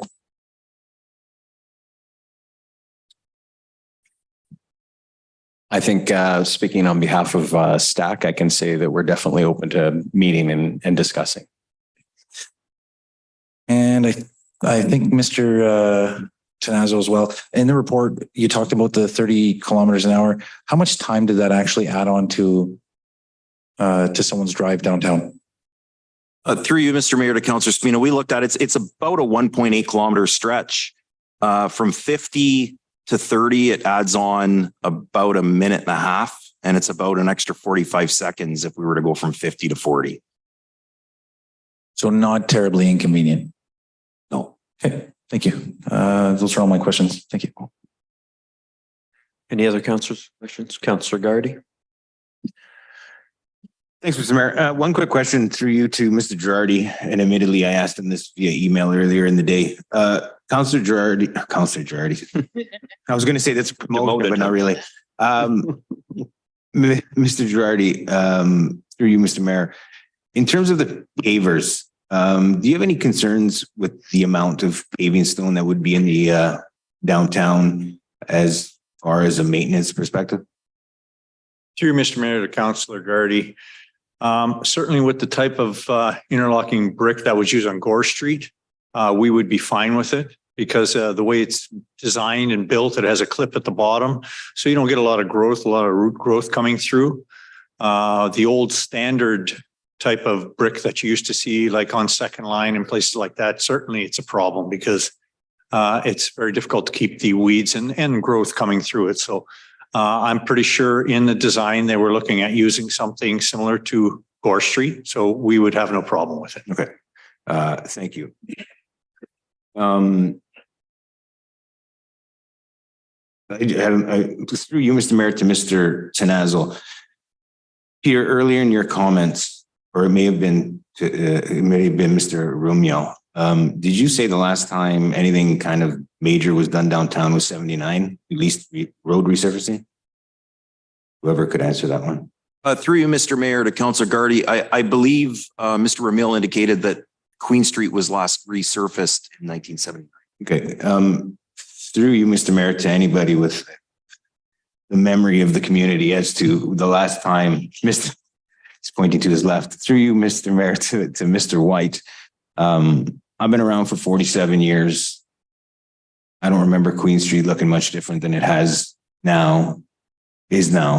That being said, my memory may not be as acute as it once was. When's the last time there was like something major done downtown in it more than just a road resurfacing? Would you have that sense? Through you, Mr. Mayor, to Councillor Gardy, as far as I can remember, and I wasn't here at the time, it was in that same time frame, 1979, 1980. That's when you had the boulevards and sidewalks redone as you see today. Okay. And that's when you had the trees that were on Queen planted. Okay, thanks. So we're like 7-8 years short of half century. Yeah. So I get everybody's concern. So right off, I'm going to say that I'm not in favor of closing down a lane of Queen Street for strictly bicycle traffic or other types of vehicles other than cars. I don't think it's viable and will be used to the extent it could otherwise be if we didn't have the climate that we're impacted by annually. So I'm not in favor of that, but I appreciate the presentation and the information brought forward. I also recognize that $18 million is a considerable sum of money. But when you're trying to reinvest in your community, in its downtown core, a place we're trying to make a destination, as some of my colleagues have mentioned and staff has, we're investing $18 million because there hasn't been anything significantly invested in downtown for the better part of 43 or 44 years. So when a community procrastinates to the extent that we did downtown, and simultaneously complains about its downtown, expenditures like this have to happen. Now, I've only been on council for a term. I'm into my second. But there were probably decisions that previous councils made that could have addressed some of these issues in a more timely and deliberate fashion. They chose not to. Our community, despite if we get into specifics of death rate and everything else, our community is growing. There are more and more people coming here every month, it seems. We want our community to be a destination, not only for those from outside of our community, but for those within our community to enjoy. Councillor Dufour indicated, that we're going to have more and more, hopefully, residential properties and people living in our downtown. And I do not think that investing this amount of money over the course of 3 or 4 years is too much, quite frankly. So we can either rest on our laurels and tweak things here and there, or we can make a substantial investment relative to some people's thoughts. I would think it's more of a strategic investment in our community, and I am supportive of the presentation brought forward by staff and will be supporting it. That being said, some of our colleagues have mentioned, we don't want to go over budget, as we've kind of experienced in our plaza project. So I'll be keeping an eye open for how these things are coming back to us from a financial perspective. But I think it's high time that our downtown businesses, many of them family run for many years, get a commitment from us. The thing that, quote unquote, and I don't want to use, for lack of a better term, what will improve a downtown or quote unquote clean a downtown up is by bringing people there. You don't make investments, people are going to get downtown, and it's going to stay the same. And we hear about it nonstop, about the condition of our downtown deteriorating and that people don't want to go down there. So, okay, keep it like it is. And no one's going to go down there. So I'm hopeful that a majority of council will support this information brought forward by Peter and staff. Thanks. Thank you, Councillor Gardy. I've had a couple, so some councillors asked questions and said comments at the same time. Others did not. So I've had some requests for comments here. So Councillor Bezo-Allen with comments. Just 2 comments to the Mr. Graubarger and the team. I just checked with my family in Belleville. I've my mom and brother and sister there. They block off Front Street just on Saturdays with the blocks, and it's in both for pedestrian and also for patio use. So I just wanted you to be aware of that. If we were looking at a pilot, they do it on the blocks where there's a lot of restaurants and patios, and it goes down to 1 from June 1st to the end of August. So they do that every Saturday on Front Street in Belleville. And so just if we were going to pilot something, that's something that maybe city planning can take a look at on sort of populated blocks. So it's about a 2-block area that gets the 1 lane. And just in terms of a reminder to my colleagues on council, and I want to thank Councillor Gardy for his very thoughtful and impassioned comments, and I support them. The Accessibility Committee has been very dedicated to changing the sidewalk surfacing on Queen Street. It is a huge difficulty for people that are in mobility devices. And it's almost painful for sometimes if you're going over those stones, and it creates a huge problem. We do have an aging community. We have a brand new retirement home that just came up on Queen Street. So it's not just for it to look pretty, it's actually for a better quality of life and better transportation for people with assistive devices. So that's my comments, and I am going to be supporting this project. Thank you. Thank you, Councillor Bezo-Allen. Councillor Dufour. Thanks, Mr. Mayor. So as I was considering this plan, I realized that when I look at the priorities for downtown, there are many things that our downtown is facing right now in terms of challenges. Two main ones being a sense of security and high density residential housing. And I think both of those things are very closely tied together. And I think they're very closely tied to the success of a streetscaping plan. I think that when you have, as Councillor Gardy alluded to, a downtown that's a destination, in order to have that critical mass of people, you need the kind of high density residential buildings that are going to locate those people in exactly the area that you're targeting.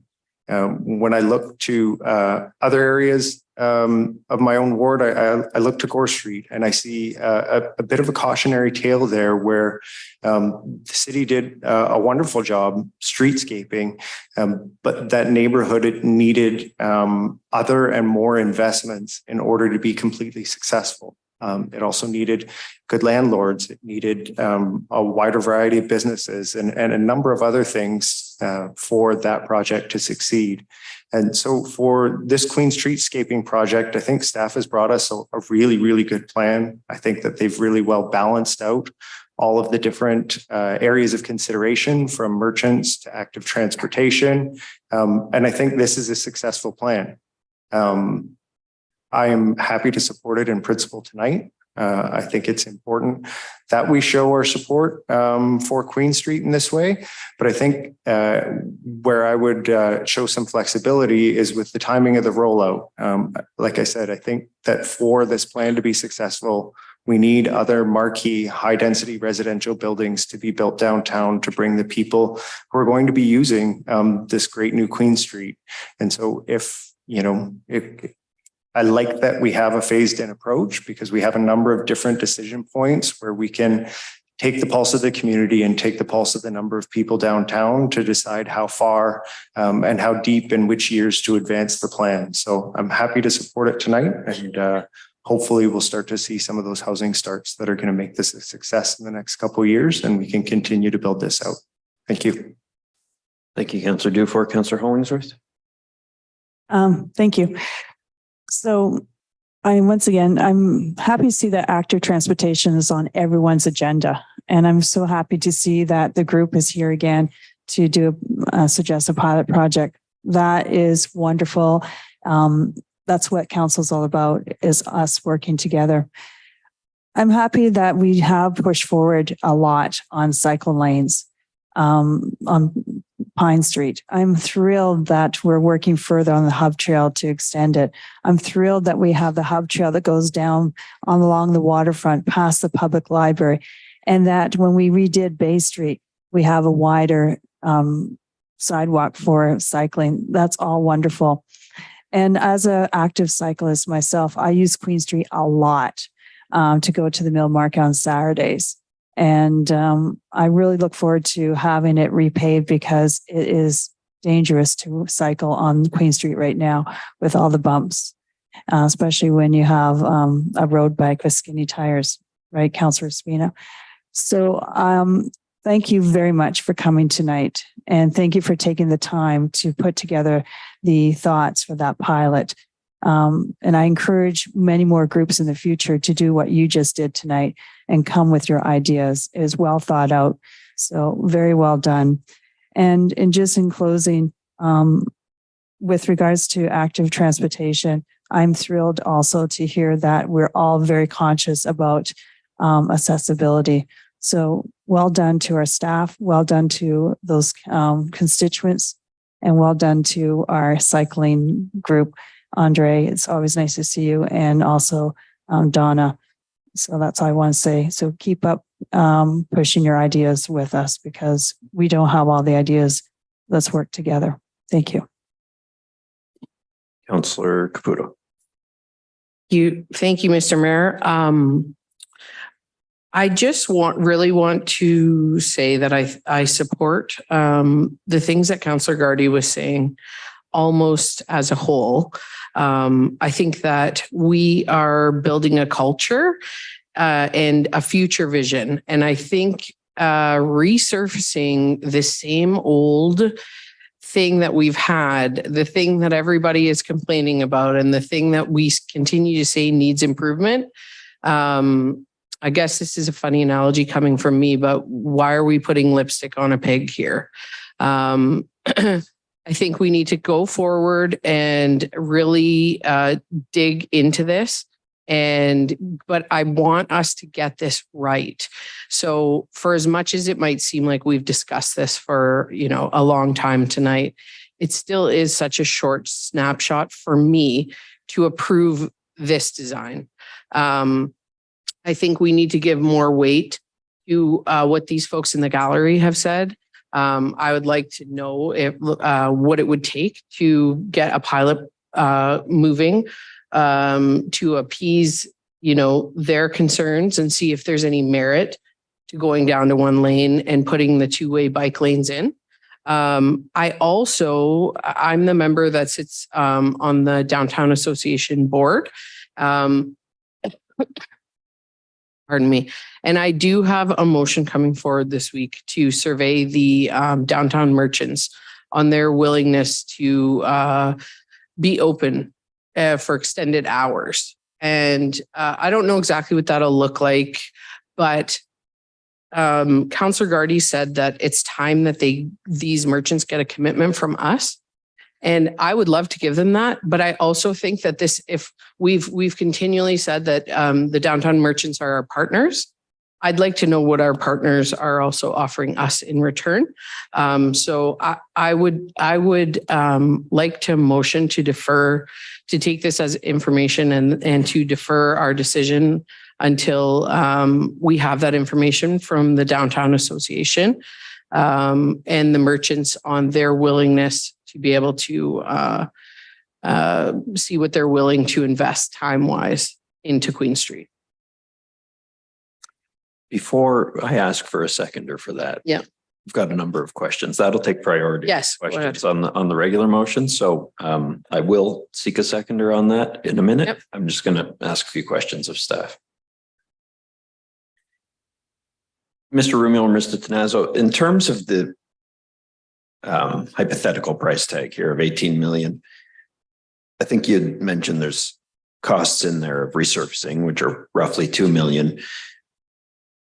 The rest of it, which I would chalk up to streetscaping essentially, is that, are those types of things projects that can be funding applied to from the province or federal government? To Mr. Mayor, just to you, Mr. Mayor, there has been some discussion about whether this was NOHFC eligible. So we were going to explore that. The initial thought from that group was that it probably is, that at least the streetscape portion of it. So there's that. There's also in that estimate, there's $7.8 million in roadworks, $4 million in streetscape, street lighting, as you say, which needs to be done anyways. It's not outside funded, but we do have a streetlight account that we fund those types of expenses too.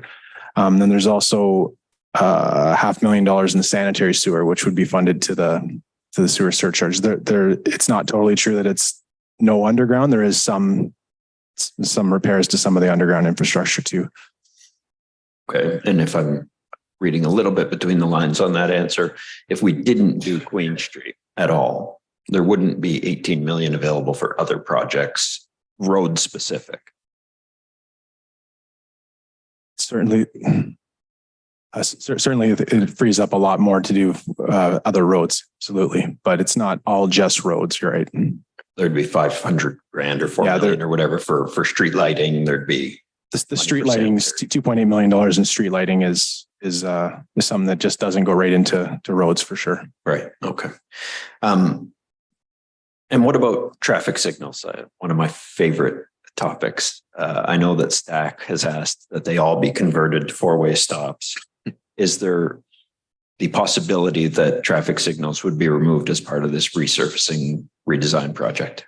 When we did the downtown traffic study, in 2018, 2019, we did a full analysis of every signalized intersection in all of the downtown. And while many of the intersections are sort of hovering right at that threshold of being warranted or being not warranted, only ones that were well below the threshold were recommended to be removed. And on the Queen Street stretch, that only includes Spring. Okay. And remind me of what was done probably 6 or 7 years ago between Bruce and Dennis. Did we not re-streetscape that stretch? New planters, new sidewalks. You, Mr. Mayor, or sorry. Yes, we did do some above ground plantings, dressed up the planter boxes, I believe. I don't think there was any concrete or road work done. We did there's some street furniture, but we did a drop off at the GFL. So it was dressed up. I think through Public Works might have done some work, and well, there might have been a contractor that did because we did Bruce Street around that time, and there was some spillover work from Bruce Street where we might have gussied up some of the streetscaping in front of the GFL, I think. Okay, thank you. That's triggering a memory that we were redoing Bruce Street at the time. I'm kind of the same view on this project as Councillor Dufour, which is that it's a bit of a chicken and egg scenario. We need nice areas for people to go to in town, but in order for people to actually be down there, we need the people to live in the area so that they can walk and live and work in the area. And we've got a fair bit of business, commercial space downtown, which I think reflects in the hours that retail stores are open. They are open for the hours that the commercial properties and the commercial buildings are occupied, because there is not that full 24-hour-a-day presence of people that you would have if there was housing development. So I'm worried about the price tag. I would be a lot less worried if there was funding available, and I don't know if there's a way to, preliminarily approve it subject to successful applications to upper levels of government. But really, I think that the key piece of information that we're considering tonight is the motion, which is just the approval of the preliminary design. And I don't want council to lose focus on that.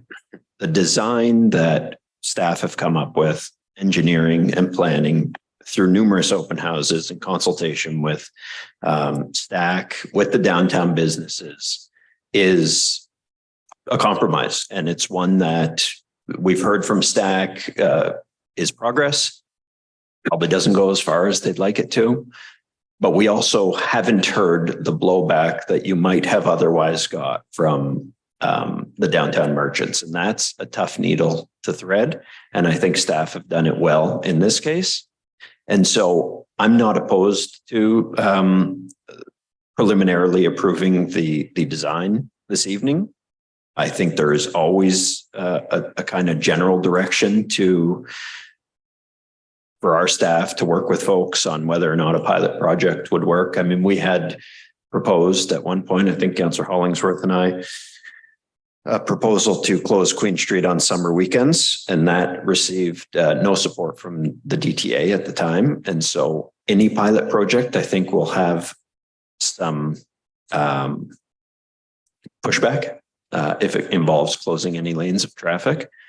But I don't think that prohibits us or should stop us from looking at it. So from a design perspective, I'm supportive of what's being proposed here. From a cost perspective, a bit concerned about it. I would be fine tonight to approve the design, because that's really all we're doing tonight. But I understand there's a motion on the floor. There's about to be probably a motion on the floor to defer it until we have further feedback from our DTA on the issue of hours of operation. And so with that, I will close up my questions and comments. Hand the floor back to you, Councillor Caputo. You had a motion to defer this to the next council meeting. Do we have a seconder? Councillor Hollingsworth has agreed to second it. And we've heard the reasons why you're supportive of it. Is there any questions specific to the motion, Councillor Dufour? And then if anybody's opposed to it, I'll provide one person an opportunity to speak in opposition. Yeah, just through you, Mr. Mayor, to Mr. Rumio, what would be the implication of deferring the approval of the preliminary design to September when the 5-year capital plan is coming in July? Mr. Mayor, to Councillor Dufour, I wouldn't really be able to write the 5-year capital plan. We still have that unknown whether where we were gonna fit that in, if we were gonna. Generally, that 5-year capital plan comes in the first meeting of July, sometimes the end of June. So we're already a bit late. That the implications would be for projects that we weren't designing in-house, we'd be a little bit delayed in procuring engineering services for other works.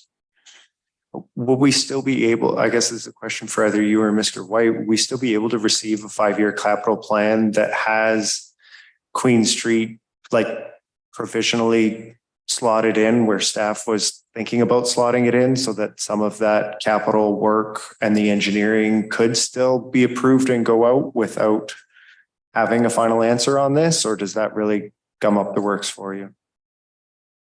Through you, Mr. Mayor, to Councillor Dufour, well, we'd have to discuss it tomorrow at the staff meeting as to when we could bring it. I would suggest to you that we would probably like to bring elements of this report back to you at the next meeting and then have the capital plan no later than the meeting in August.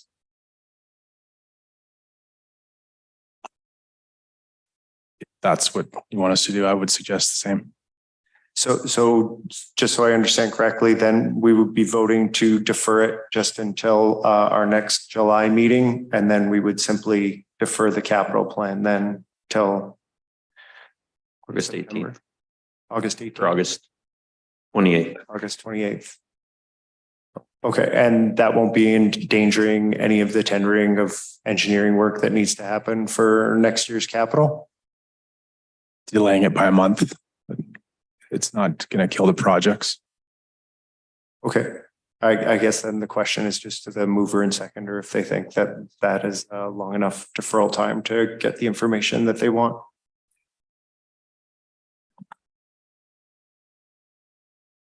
I'll take it. Yeah, I think it should be enough time to survey the downtown merchants.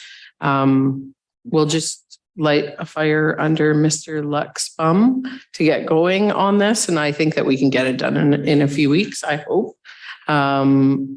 So yeah, I think it's good enough. Councillor Bezuilen. I just have a question. In terms of, so we defer it now, which is the 10th, we come back on the 31st. So all of the downtown merchants were invited to the Main Street presentation, which was quite lengthy because it was from 4 p.m. to 7 p.m. And I can count on one hand how many merchants participated.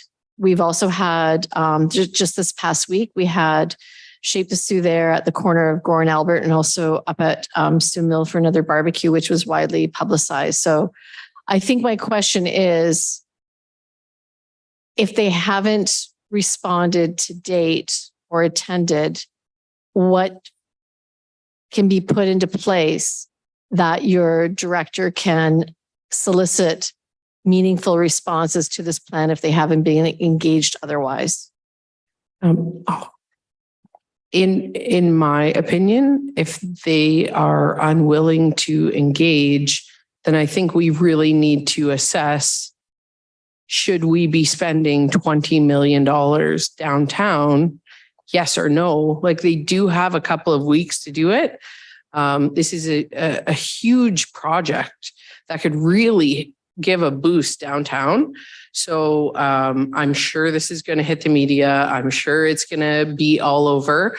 So I feel like if it is important to the merchants, which I'm sure it is, to have a wonderful revitalization, then they will make it a priority. And if they don't make it a priority, I think that that is also an answer.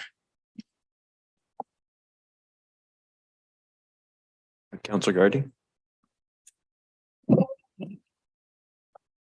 I agree with what she said.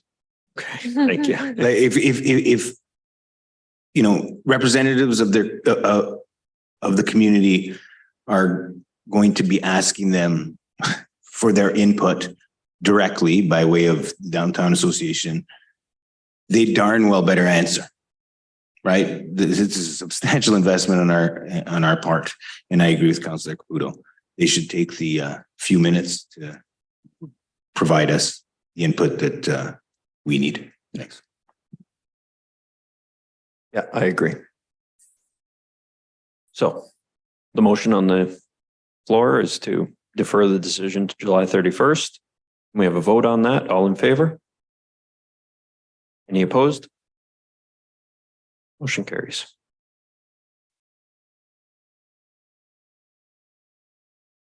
Which brings us to consent. Any councillors with questions on the consent agenda?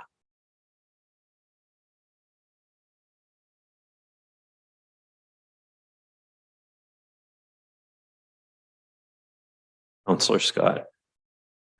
Thank you, Mr. Mayor. Just a quick question on 7.17 or 7.17 for the CFO delegated authority. Through you, Mr. Mayor, to, I suppose, the CFO, Shelley Shell. When you sign off on these agreements, are they still going to be like briefed to council? Will we still be kept in the loop on them? Or is it just kind of, we're not usually kept in the loop anyways, and this just kind of keeps things, you know, quicker, more flexible? My understanding of the delegation that was presented was that I would only be able to sign on the amendments. If there's full big agreements, they're going to come back to council for your awareness. Perfect. That's great. Thank you. Thank you. Any other items on consent? Councillor Vesuel. Just on 7.4, the mill market NHFC funding, which is great news. Mr. Vera, the 525,000, is it on a cost recovery basis? So sometimes it is, sometimes it isn't. So can you explain that they have to pay the vendor for the booths and things like that and then submit the receipts? So is there still a requirement that we need to assist the mill market maybe with some cash flow issues if it is cost recovery? Through you, Mr. Mayor, to Councillor Vesuelen, yes, that's correct. It will be on a claim basis. So through our previous loan agreement, we've already forwarded some money to Mill Market to advance that project. And that money will be recouped as it is claimed, and NOHSC pays out on the claims. Okay. And the 150,000 that is earmarked for marketing, do you have any idea what that entails? Through you, Mr. Mayor, to Councillor Vesuelen, that is a project that's being led by the mill market. They have gone out and they did a tender, and they selected a marketing firm to assist them in that marketing and branding work. So I understand it encompasses a number of activities in relation to the branding of the market, the promotion of the move, and then the ongoing promotion for the mill market. Including their new logo that they just unveiled? Correct. Okay. Okay. That's all the questions I had. Anyone else on 7.4? Councillor Vesuelen, any other items? That's it. Thank you. Any other councillors with items on consent? I'd just like to note that we've got on here the construction of the Manzo splash pad, and good news for Bayview, because it took us, I don't know, 3 years to build a splash pad in Bellevue Park, and it has been substantially easier to get this one built. So looking forward to splash pad servicing the west end of our community. So we could have a vote on the consent agenda. Motion by councillors Dufour and Bruni resolved that all items listed under date July 10, 2023, agenda item 7 consent agenda be approved as recommended. All in favor? Motion carries. That will bring us to agenda item 8.8.3, which is a Sault Ste. Marie Innovation Center Board appointment. It's a motion by Councillors Dufour and Kinnock, resolved that Asma Vezina, Ron Common, and Lori Nacarado be nominated to the Sault Ste. Marie Innovation Center Board of Directors. Any questions, Council? All in favor? Motion carries. Bring us to agenda item 9.1, which is a motion by Councillor Bezowen and Gardy, whereas homelessness and housing has been a critical issue nationally, provincially, and in our community. And whereas the provincial government, through the Homelessness Prevention Program, raised funding locally to support the District Social Services Board homelessness and housing supports. And whereas many other organizations support our most vulnerable in various ways through food banks, mental health supports, and other outreach services. And whereas such groups are essential to assist and service those experiencing housing and food insecurity. Now, therefore, be it resolved that staff requests the CEO of the District Social Services Board to present a comprehensive update of the state of homelessness in our community at the Monday, July 31, 2023 City Council meeting, and coordinate with other agencies and invite them to participate. Councillor Bezowen. Thank you. And thank you to Councillor Gardy, who was previously on the DSAB board. And I want to acknowledge my colleagues, Sunny Spina, Angela Caputo, Luke Dufour, and Marchi Bruni were all on the DSAB board. I think it's important because not everyone comes to the meetings. The media is there, but the reports, may or may not all get, in detail. There will be a detailed report coming to our DSAB meeting on July 20th. I think it's important for the broader community to understand what the DSAB's doing, and also to understand, especially with inviting other partnering agencies, who does what, because it can be confusing to constituents if they see possibly someone. Councillor Dufour and I just got an email about someone being in a ravine that's probably living there, and who do they call and what do they do? So there is a homelessness and housing prevention team. There's also a encampment task force. So I think the more information and broader information that we can give the public, the better. And I want to thank the DSAB staff. What they do is commendable. And I want to thank our CEO, Mike Nato, he's willing to come on the 31st to present. So that's all my thoughts on that. Thank you, Councillor Bezowen. Councillor Gardy. No, I'm just happy to support it. Thank you. Council, we can have a vote on this matter. All in favor? Motion carries.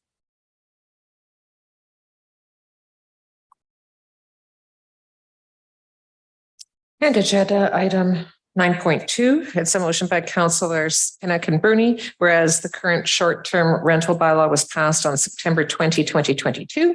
And whereas the short-term rental market is vital to the health of the city by offering transitional housing for new residents, international students, contract workers, and tourists. Now, therefore, be it resolved that staff be requested to provide council with an update regarding licensing of short-term rentals, including rental of rooms in private homes versus rental of complete properties, insurance implications, and any recommendations which might streamline the licensing process. Councillor Kinnock. So I just want to ask about protocol here. Am I supposed to make comments or can I ask questions? This would be comments. Questions would be when the report comes back. Okay, thank you. So for comments. So Airbnb was designed to offer a spare room in your home to rent or to rent out your whole home while you were on vacation. Our licensing process completely missed the mark, favoring short-term rentals where the whole household is being rented and removing many rental properties from the local market. Typically, the stat on Airbnb, a typical host in Canada is making $7,000 to $12,000 a year, averaging up to $1,000 a month on average. Currently, 32% or 1 out of 3 Canadians can't cover their monthly bills, according to the Canadian Press, Friday, July 7, 2023. If you have a mortgage now, you are paying roughly $230 more a month per $100,000 you are borrowing versus January 2022, and the interest rates are still rising. So far, under our short-term licensing, only 13 short-term rentals have been approved. Before March 1st, we had roughly about 60 to 80 short-term rentals listed on Airbnb in Sault Ste. Marie. And of those 13 approved, only 3 of them are renting a room in a primary residence. Most people who are renting or were renting are living in their houses in Sault Ste. Marie. They were younger couples, seniors on a fixed pension trying to offset hardships they were facing from increasing interest rates or high inflation. This bylaw made home ownership more difficult for hardworking Saultites struggling to afford their homes. Thank you. Okay. Councillor Bruni. The resolution. Okay. We have a vote on the motion. All in favor?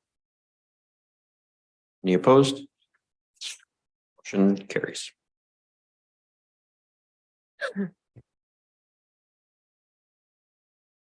So that carries 10 to 1.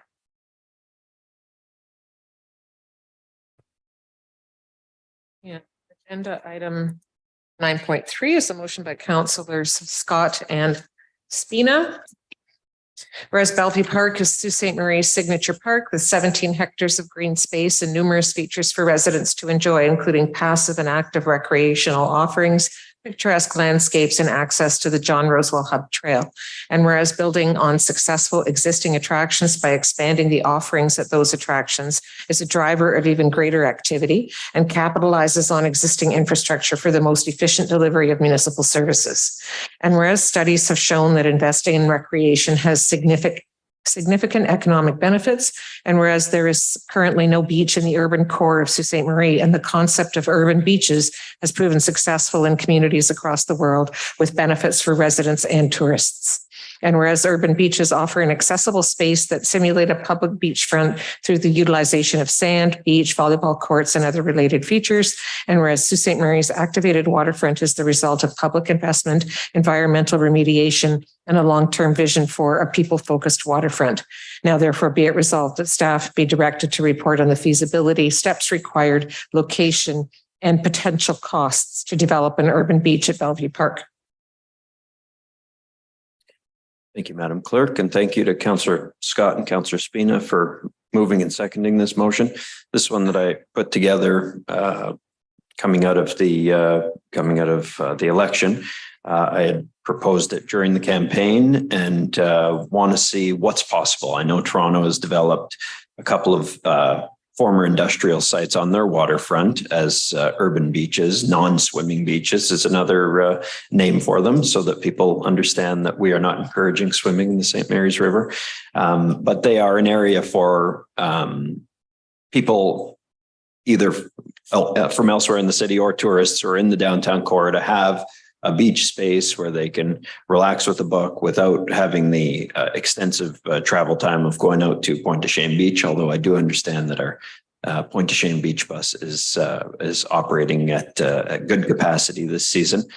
So it would be just another draw at Bellevue Park to try and increase what is already an excellently used beach and an excellently used park, and offer even more to do in a setting that has a splash pad, that has a band shell, that has park playground equipment and passive trails. So it's a great location to keep driving people to, because there's already lots of activity there. Councillor Bruni, sorry. Thank you, Mr. Mayor. When do you expect this report to come back to council? I suspect it might be a while, because there's, I anticipate quite a bit to look into as to what the environmental requirements are to put in a beach, if that is the recommendation. Okay, thank you. It's a good idea. Councillor Spina. Thank you, Mr. Mayor. This is a really exciting opportunity for our community. I spend a lot of time in Bellevue Park. I'm there minimum 4 times a week, running the trails, biking the trails. I see a lot of people using the park, but I see a lot of space that has nothing but potential and nothing to fill that space. This is a great opportunity to fill that space. Like you said, this is something to use existing infrastructure to really enhance something that already exists in our community and a cost that can be something that's minimal rather than trying to create something from new. There is an unlimited amount of potential in Bellevue Park, and this is just, I think, the first step in realizing that potential right now. And I'm excited to see it move forward. Thank you, Councillor Spina. Councillor Venezuelan. Thank you. I'm really excited by this potential. And I think people need to realize like Bellevue Park isn't just one season, it's multi-season. There's tons of kids there sliding. People take their cross-country skis there. They snowshoe. There were some concerns about parking. The marina has extensive parking, and I'm not as active as Mr. Spina, but I walk my bike through my dog through Bellevue Park about 4 to 5 times a week, all seasons.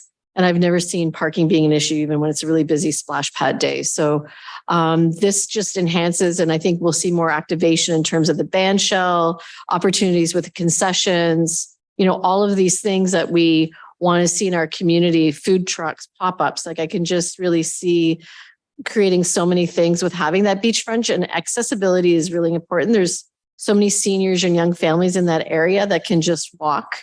And really, what is our biggest asset? It's water. And this really activates water. And I think that's really important. And not all of us have that opportunity. There is the Point of Shane bus, but that does take time, and not everyone has that time. So I think it creates a beach atmosphere without the travel time. And I think it just really makes Bellevue Park just even more beautiful than what it already is. So thank you very much for doing this. Thank you, Councillor Venezuelan. Councillor Kinnick. Thank you, Mr. Mayor. So I just wanted to touch on a comment Councillor Gardy made earlier on a different issue, which was the new people arriving to Sainte Marie. What he said, it seems like monthly or daily. These are the people that would benefit from this beach. These are the people that only know the city. These are the people that sometimes have restriction with transportation. And this is about equity to beachfront and access to water. And I think this would really benefit newcomers to our city the most of anybody. Thank you. Councillor Kinnick. Councillor Hollingsworth. Thank you. May I make a suggestion? I think it's an excellent idea. I know a lot of communities are also having kayak racks that people can leave their kayaks. And I know you're going to say safety and all that, but when you look at other communities that have the kayak racks, they can actually safely store them, lock them. So I know that a lot of constituents are looking for more accessibility so that they can leave their kayak and go for a kayak ride. So please, would staff consider that and look at other communities, what they do. Thank you. Thank you, Councillor Hollingsworth. Any other councilors' comments? Seeing none, I saw that the vote came up, but all in favor of that? That carries unanimously. Which brings us to bylaws. It does. And I have a motion by councillors Dufour and Bruni resolved that all bylaws under item 12 of the agenda under date July 10, 2023, save and accept bylaws 2023-129 and 2023-130 be approved. I believe there was potentially a bylaw where there Councillor Dufour may have had a conflict, yes. 12.1.2 and 12.1.3. So if we can separate those. Planning, okay.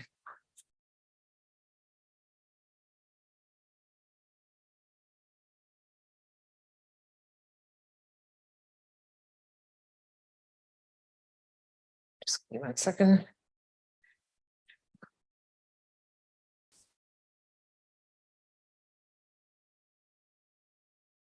So that will be save and accept bylaws 2023, 103, 2023, 111, 2023, 129, and 2023, 130.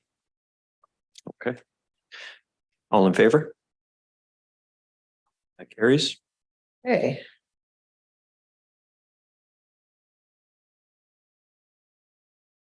It's hanging.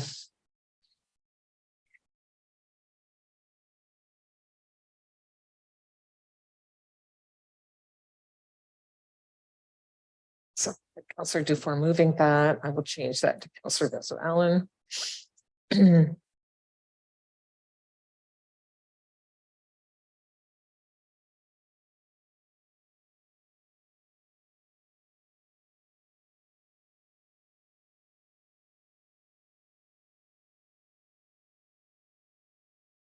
The technology says that's enough.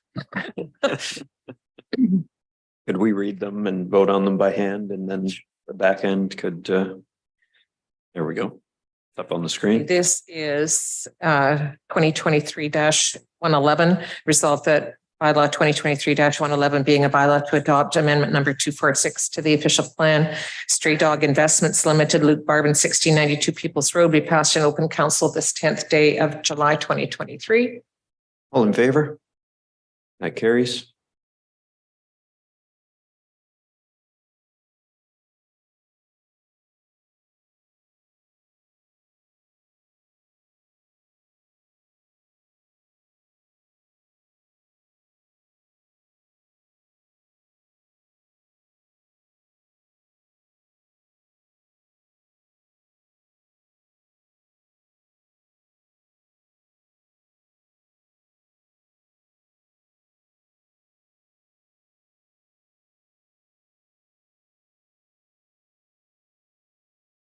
And a motion by councillors Vazzawellan and Bruni resolved that bylaw 2023-112 being a bylaw to amend Sault Ste. Marie zoning bylaws 2005-150 and 2005-151 concerning lands located at 1692 Peoples Road.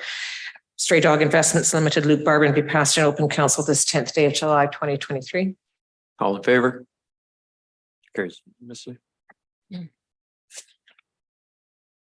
That actually, I had said bylaw 103 earlier. That was actually bylaw 112, which is what's open in front of you.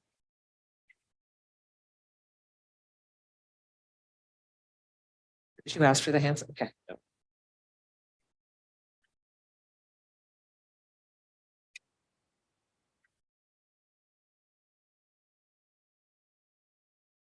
That brings us to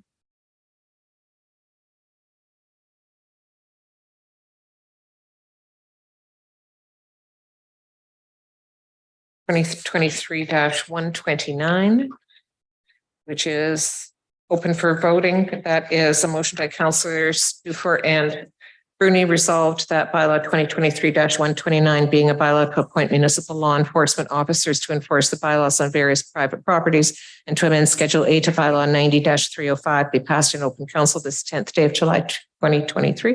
All in favor? That carries unanimously. There's one more.